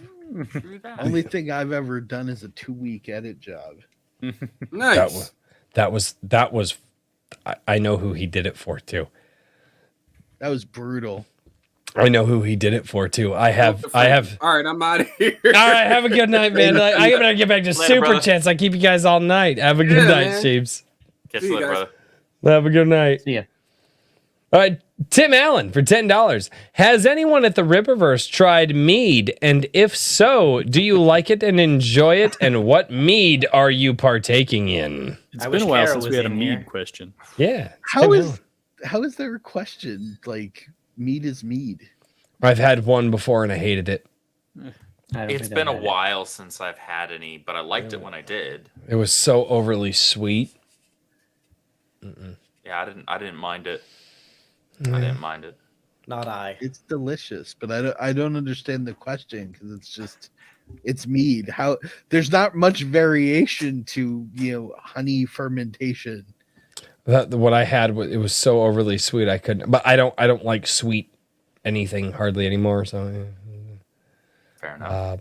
Brandon Clark for $10. Shout out Gabe El Taib. Dude is a real one. I actually just got T-Jaw from Gabe El Taib too. So I actually read that and did a review on my channel for Truth, Justice, American Way. I liked it, man. Nice. It reminded me of Saturday morning cartoons. Which That's high praise right there in my book. Like it did, man, dude. I haven't seen a Saturday morning cartoon to the point where like I've been checking out anime as in the last year or two because my oldest daughter's getting old enough and she wants to watch anime. So before she's allowed to watch anything, I have to watch it. And to the point where like Saturday mornings, like I'll wake up early because I still wake up early. I wake up usually around 3:30 or 4 o'clock for my day job every morning. And so on Saturdays, I wake up at 6 before the rest of the house because I sleep in. But it's Saturday morning, so I flip on anime and I sit there and I watch some anime and make sure it's like good for the kids to watch and like because some series they go on and then all of a sudden it's like all right, the kids aren't going to watch that anymore, But like it is, but Saturday mornings are the morning that I'm just like to sit down and watch something animated. I don't know, it's like ingrained as me as being born in the 90s and growing up in the early 2000s. It's just like it's there. So, Yep, but no, I got you. Truth, Justice, American Way. I loved that. I loved that book. It was an episode of a Saturday morning cartoon for me. I want to see the next episode. I thought it was really good. Just gotta wait till next Saturday, man.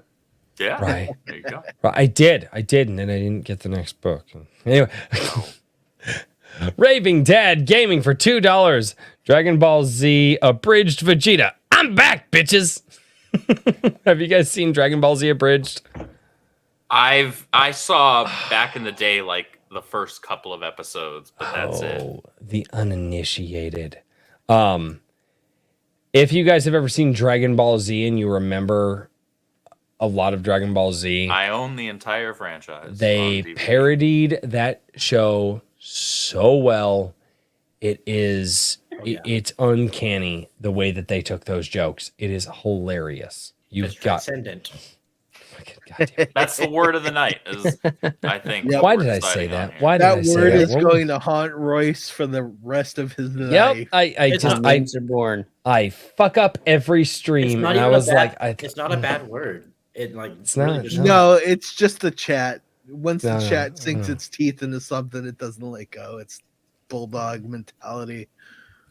You have no idea. The way that I describe my chat is aggressively supportive. They're here to help, and you'll like it. The beating shall continue until gratitude is shown. I was not a fan of that. I was not. He's just like, I need to get the fuck out of here. Yeah, Like, nope. No, Run, I'm not doing that. Ryan, run. Tim Allen, I have a story in my head, just don't know how to get it out. Mr. Daniel P. Riley, can you help with that? Why, yes, I can. I have That's a some very lobotomies. large sword right there. I have a very large. Sir, be nice to that story. It's afraid in someone else's head. I just need to crack his head, then I can get the story out. There you go. I'm going to play into this as long as you keep putting it out there. Thank God at least you're shilling now. End up being the Dexter of authorship. Maji Chan for $2. You have the hat, but do you have the seat of power? That's what we call Daniel's chair. That's the lore. My big yellow chair is the seat of power. I didn't realize I was going to create lore on tonight's show. Are we talking about the T word? Yes. Richard. I do see the private message chat. Okay.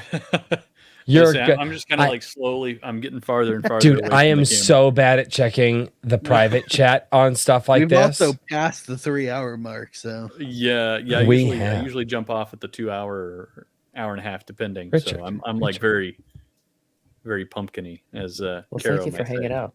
Yeah, I know. Thank you guys. I was gonna say it was awesome though, and thank you guys so much for joining us tonight. It was a really good time. And I like have even more questions that I want to ask some other time. So maybe I'll have to send around like a written interview. Yeah. But anyway, so thank you guys. And Anvil issue number 2 is still on in demand on Indiegogo right now. If you would like it, sweet, and or if you would like to grab it, you should do so very soon. I think it'll still be available next week, but it's gonna shut down whenever I take it to the printer and place the order. So that'll be whenever that gets done, it gets done. And let's see here. We've got 3 comics, 4 illustrated stories, and another 7 short stories there in that magazine, which is Halloween kind of spooky themed. So if that sounds interesting, go check it out. So right on. Brad. All right. And if anybody, all of you guys, if you want to have an article or anything like that on ironage.media to promote, just as a parting shot, anytime you want to put something up on that website, you are more than welcome to reach out to me, and we'll figure something out. So definitely. Thank you for talking. Everybody have a good night, and adios, chat. Have a good one. Take care, man. Have a good night, Richard. And since he forgot, the Twitter is ironage.media and Anvil Magazine. Thank you. I was like, he's missing something. Drunk. He's missing something. Oh, man. RH Snow dropped a $4.99 super chat. Did not say anything. Queen. But then also RH Snow, Watcher of the Damned, ladies and gentlemen. Everybody who reads Watcher of the Damned gushes over it. I've not read Watcher of the Damned, but I've also not heard a bad review of it from everyone, even in private conversations talking about it. Like in private conversations, people are a lot more candid. Mm-hmm. Even in private conversations with people, they're like, no, it's good. Well, yeah, but like, what do you? They're like, yeah. Obviously, everything has problems. It doesn't matter. It's that good. I don't even care. Like, even from a professional standpoint, it's good.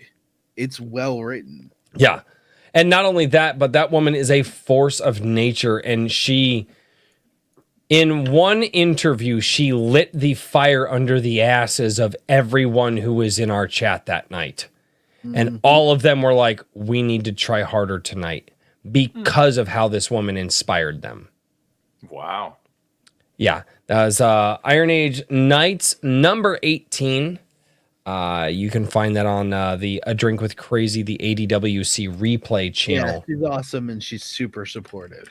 She's super, super supportive and just a ball of energy. I almost fired my co-hosts and just brought her on. Like I thought about it.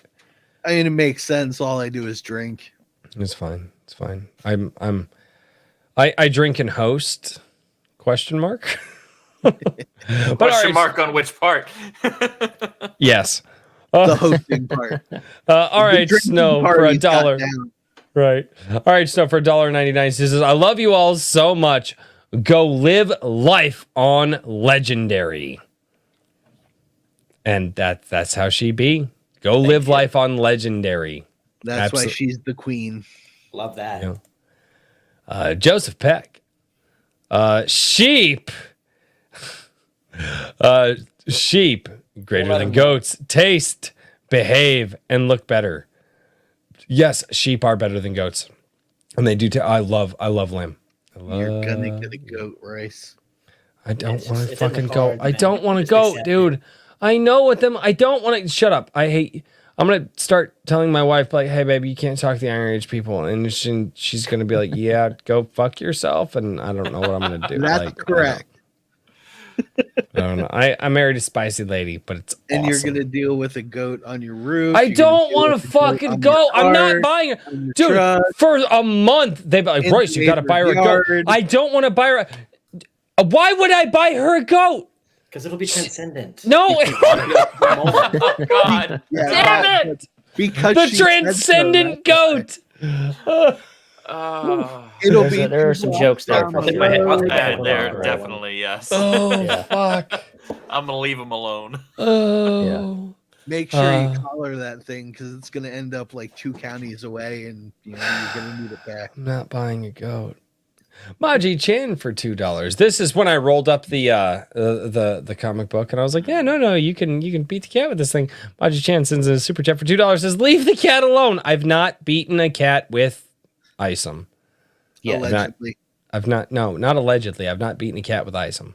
Just specifically not with isom. Yeah, other books maybe. No. Concept art book maybe.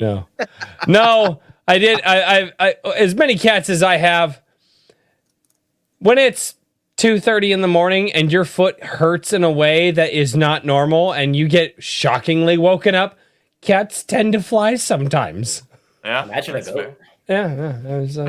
It's just I love that. Imagine waking up to a goat on your bed. I'm not. God damn it! I'm not buying my wife a goat. Why? Why do you guys hate me? I thought like bros before hoes or some shit cool. like that. Like we don't hate, but not before goats. But not before goats. Not before goats. What the fuck is Goats this? before bros before hoes.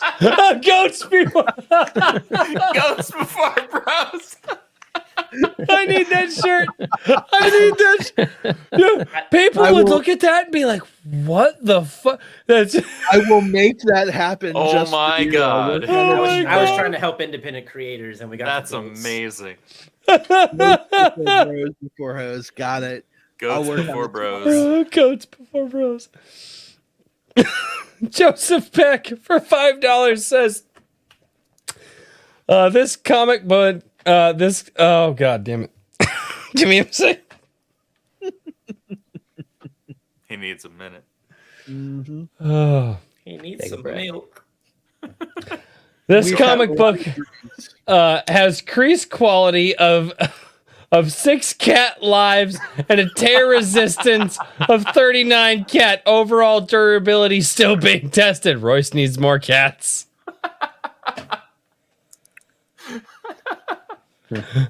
I wonder.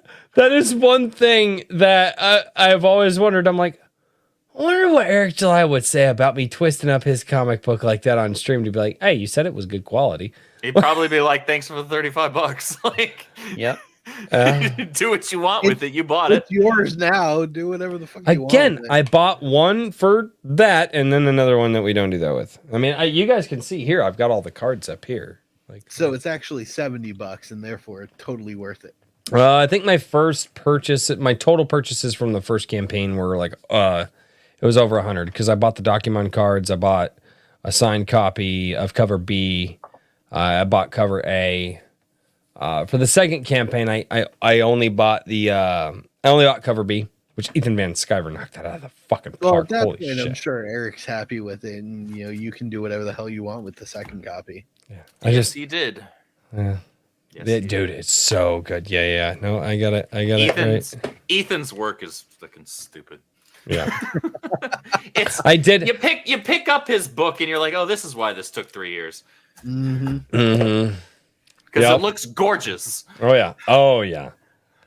All right. Oh god. The craft, man. Ronan the Crusader comes in, drops $19.99. Says nothing. Just gives me money, sir. Thank you so much. I appreciate. I don't know how to react to that. Paid. I don't have the swagger to pull it off like Eric July does. Christopher D. Brand for $5 over the pond dollars says, Royce and the Transcendent Piss Pot. What the fuck? Someone make this into a book/comic. I think it might be too late to add it to Shalar, but we can talk to Maji Chan. No, dude, she's already written 65,000 words on her first book. Like, it was The Legends of Shalar, by the way, is a meme. Mm-hmm. My chat memed the fuck out of me on one of my Wednesday shout out streams. And then the chat got my supporters on stream to also meme me. I looked for this book because I do the Wednesday tweet. Hey, everybody, drop your projects. We'll go through all the projects. Then we'll vote for the 4 through all the projects. They had me looking for like 2.5 minutes live on stream for this book called Legends of Shalar. It didn't exist. No, Royce, it's up. You missed it. Why are you? No, Royce, pay attention. No. And then my chat starts this shit, and then my supporters live on stream. Royce, no, dude, scroll up. What the fuck? Dude, you just passed it for 2.5 minutes. I was like, you might. And now they're writing the Legends of Shalar. God. Yep. They freaking got you. Legends are bad. They're born. Bad. It shall be a thing. Dude, and now they're writing it. And now, when they go, Royce, you scrolled past the Legends of Shalar, it might actually be a book. Wild. Not might, will. It will. Absolutely wild. Yeah, my chat loves me. They're aggressively supportive. It's what we do. Show the book cover. What book cover are you talking about? Mike S. Miller. He's down in the chat, by the way. Joseph Peck. Hi, Mike. For $2 says, Joseph Peck for $2 says, we even brought up simulation theory at the smoker. I'm not getting into simulation theory, you fuckers. No, stop. That's a rabbit hole that we should probably avoid at this hour of the night. No. I'm not. Not at any hour, Joseph. It's not nearly early enough to go down that rabbit trail. Dude, I don't like simulation theory. That shit gives me the heebie-jeebies. I don't feel like people say heebie-jeebies enough anymore. Can we bring that back? I don't know. It's fun. Yeah, we can. Okay. Sure. Okay. Sweet. Awesome. I'll allow it. Agreed? Okay. Agreed. Motion passed. All in favor? Aye. All right. Cool. Yeah. No. Awesome. Joseph Peck for $2. Chat. You will be owned and be happy, sir. Joseph's just trying to like shut up. Dude, he's just on it tonight. RH Snow. Seriously. For $1.99. Buy Rose a goat. I am not buying my wife a goat. The queen has decreed it must be done. I hate you all. So you only much. have to keep them for a year. You can sell them to the fair. Get one of them show goats. You can get meat goats. You can get meat goats, and you just butcher them. And people go, hey, you can't butcher the goat. They're your friend. And I'm like, I don't give a shit. The goat never gave a fuck about it. You. Yeah. I grew up around farms and ranchers. I've butchered and slaughtered a lot of animals. Like I just have. I'm one of those guys. I'm like, yes, when the grocery stores no longer carry meat in the store, I will have meat in my garage hanging because I know how to do that. Mm-hmm. It's a valuable skill. Me too. Yeah, I won't have electricity because nobody will, but I'll have meat in my garage. You'll have food. So that's more maybe. Important. Hopefully, us artists will just starve to death. All we can do is draw. No. You gotta make friends with the guy who have the food, and then you guys have to figure out how to be like a really good social media manager without electricity. When the apocalypse happens, we all move to Iowa and Royce. I'm starving is effectively what you're saying. I don't know. I said figure it out. Why are you giving up? So it's we can manage the Andrew's like, I'll just die. I guess I'll just die. I'm not eating the dog. Well, I ain't dying. I mean, I would. Everybody, why do you have such big dogs? For 2 reasons. 1, you don't want to come in my house. And 2, times might get tough soon. And people are like, oh! And I'm like, shut up. Like, we haven't hit times like that yet. And I hope we never do, but just in case. Again, awkward, right? You guys. Yeah, you guys wanted to be on my show. As we know from our buddy Michael, it's not that bad. He lives in China. Yep, our buddy Michael lives in China. Good. Actually, unbelievable writer, too. The guy's crazy. Yeah. All right. Frederick Gremont for $2 from Canada towards the goat fund. I'm not buying my wife a goat. No, there you go. They're paying for it. Yeah, they're paying for it. Doesn't even have to come out of your pocket. Why is the goat thing a thing? I didn't think it. Get a lot of $2 donations away from that goat. I know. I don't need to know. Anthony Rondinelli for $5. Royce, you're a gay Canadian. Buy a goat for Rose. Damn it. And play the Kikoman song.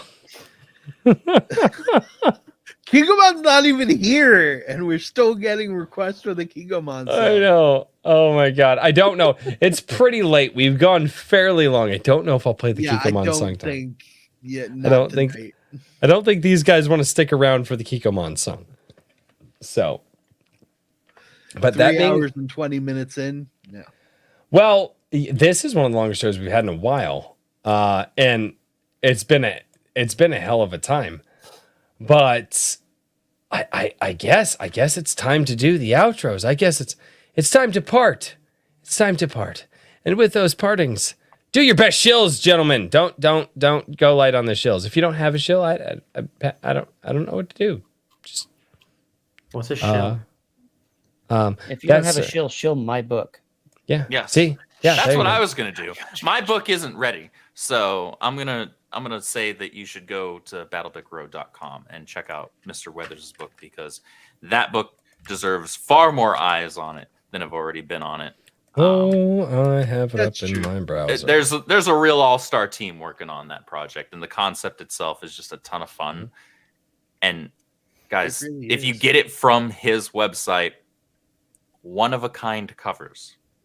Yep. Never been done in this space. Get on that. That's cool as shit. You can also get a record. You can get a vinyl. I saw that. Cool. That's cool. I got the I want. It was effectively the I want it all packed. So the whole bitch. The whole shebang. Yeah, and I'm looking forward to it. I do not have a record player. I will have to get a record player specifically for Eric's record. That's awesome. I have one. Thank you very much for doing that. I added a record just so I could business expense the new record player. That's the whole reason behind it. That's really smart. Fuck you, government. This is a write-off. Yeah. Oh, that's awesome. No, but seriously, dude, it looks so good. Again, we actually checked it out last week because Andrew dropped it in my my Wednesday post on the Twix. Well, thank you, Andrew. Yeah, no, and I checked it out. I was like, oh yeah, all the Rippaverse guys. I was like, and I looked at it, and the more I looked at it, I was like, wait a minute, what am I seeing? I was like, this is a take on Wizard of Oz, but with gun. I was literally like, that's a Scar L with an EOTech sight on it, and I was like, and that looks like an M14 EBR. I was like, but wait, why does it have a bolt on it? Like, why does it actually have a bolt on like that? That just doesn't look like what an EBR would have. It's an RS9, actually. Oh, wait. Oh, no, I don't know that one. Damn. All right, now I gotta look it up. It's a 388. Gosh, dang it! I'm too tired. I can't remember. But it's an RS9. It's a German. The German army uses them right now, I think. Precision rifle system, RSA, RS9. The yes, Battle Brick Road. I'll pitch it's Hainel. Oh, it's a Hainel. Oh, Hainel. There you go. Yeah. Thank you. Okay. Oh, I have seen those before, like very seldomly. Not something that I would commit to memory. Oh, I just wanted to. I put weapons in their hands that I wanted to draw. I mean, that was what it was. I was like, what other reason do you need? They really did take a lot from the M14 platform, though. Yeah, they did. Like, I mean that they turned an EBR into a bolt. What round does it shoot? You said 388? 388, I think. But the we're in the weeds. Nope, 7.62 by 51 or 308 Win Mag, or oh my God, they've got it in 6.5 Creedmoor. Well, sounds like you might have to build another shed. Yeah, I guess need to add it to the campaign as a reward. Oh wait, I'm sorry. That's the RS8. They've got the basic. There's the compact. There's the subsonic. Ooh, subsonic. Okay, sorry guys. I apologize. Hey, we're talking about guns. Ooh, dude, 6.5 Creedmoor. Oh, that would be a 38 Lapua was the phrase I was looking for. But yeah, that's the 38 Lapua. Yeah. Oh man. Yeah. So that's Scarecrow's baby right there, for sure. But for those that don't know, Battle Brick Road is just Wizard of Oz with guns, like G.I. Joe meets Wizard of Oz meets BioShock. It was kind of like The Division, if you like The Division, that sort of war-torn fallen. Like that was the initial concept for it. I was playing The Division, and I thought this would be pretty cool if it was like Wizard of Oz. Sounds fun. But the first book, we did amazing. It took us a while to get there, but we did over $100,000 on Indiegogo. Nice. That was over maybe even 2 years of crowdfunding. It took a while to get there, but we did get there, and we got rave reviews, like legitimately great reviews, the kind where people are like, I've been in Comicscape for a while, and I've backed hundreds of books, but yours stands out. And people loved the first story, written by Zeb Hatfield, drawn by me, colored by Vinicius Townsend, and lettered by me. We follow Thea Gale on her mission to find her dad, who she hasn't seen in 20 years. He sends her a secret message that says, "Dorothy, I'm here. And when you get here, follow the Yellow Brick Road and you'll find me." And she, might find a ragtag group of badass mercenaries along the way to maybe give her a helping hand. Because she's not a girl boss character. But yeah. But she can still be a strong. But she could still be a strong woman character from some of those pieces of artwork that I've seen. Yeah, she can hold her own, but there are gonna be situations where that she would absolutely have been annihilated if it wasn't for those around her. So, dude, my wife's not a girl boss, and she's a strong woman. There you go. She raises, in modern comics, you kind of have to say, she's not a girl. But no, it's like people are like, "Oh, I'm tired of the girl boss." I'm like, my wife, no, you can be a strong woman without being a girl boss. I know. My wife deals with 4 children. She homeschools 4 children all day. 40 chickens. Yeah, and no, she loves the chickens. No goats. She loves the chicken. I'm not buying a fucking goat. You stop that shit. I'm not doing one that. Goat. Now you got to get 2. No, I'm not. God, probably 2 goats. You don't ladies want the one and gentlemen. Battle Brick Road instead. You don't want the goat to be lonely. So rude. Doing it. Raving Dad Gaming for $2. Royce, scroll up in the chat to see you fall out of bed. No, I'm not doing that. Go and check out whimsyland.org for our fantastic man who will drag that poor, abused, homeless, helpless story out of your mind and put it on the page. Why did I not let him? Awesome G-Sedai stuff. Yeah, you should do that too. Why did I not let him do his shill? Because he keeps talking about goats, and I don't want to talk about goats anymore. Look at this picture. Now don't look at it, because there's great. You know that I do the thing every week, Daniel. And guys, you totally don't have to mute during this part if you don't want to. So we can just try and coerce you into getting a goat for your wife. Right? I'm not getting a goat for my wife. What the? 2 goats. I thought you loved your wife. What? Start with a pygmy goat. I do love my wife. I'm not getting my wife a goat. I'm not doing it. Your wife wants a goat. Yeah, I'm aware. She wants a lot of things. 2 goats. I'm not doing. No. What the fuck? You guys screwed up. It'll only be the greatest gift of all time. Now it's 2 goats. No. The greatest gift of all time was our children, or at least that's what I tell her. But do the children make an acronym that says GOAT? Wait, which children though? Stop it. We're not 4 of them, so if they're if you get 2 goats, a male and a female, then they could have baby goats. You'll have 2 children. God. Yes. Thank you all so much for being here on Iron Age Nights, and until next time, cheers, everybody. Good night, everybody. Later. Oh man.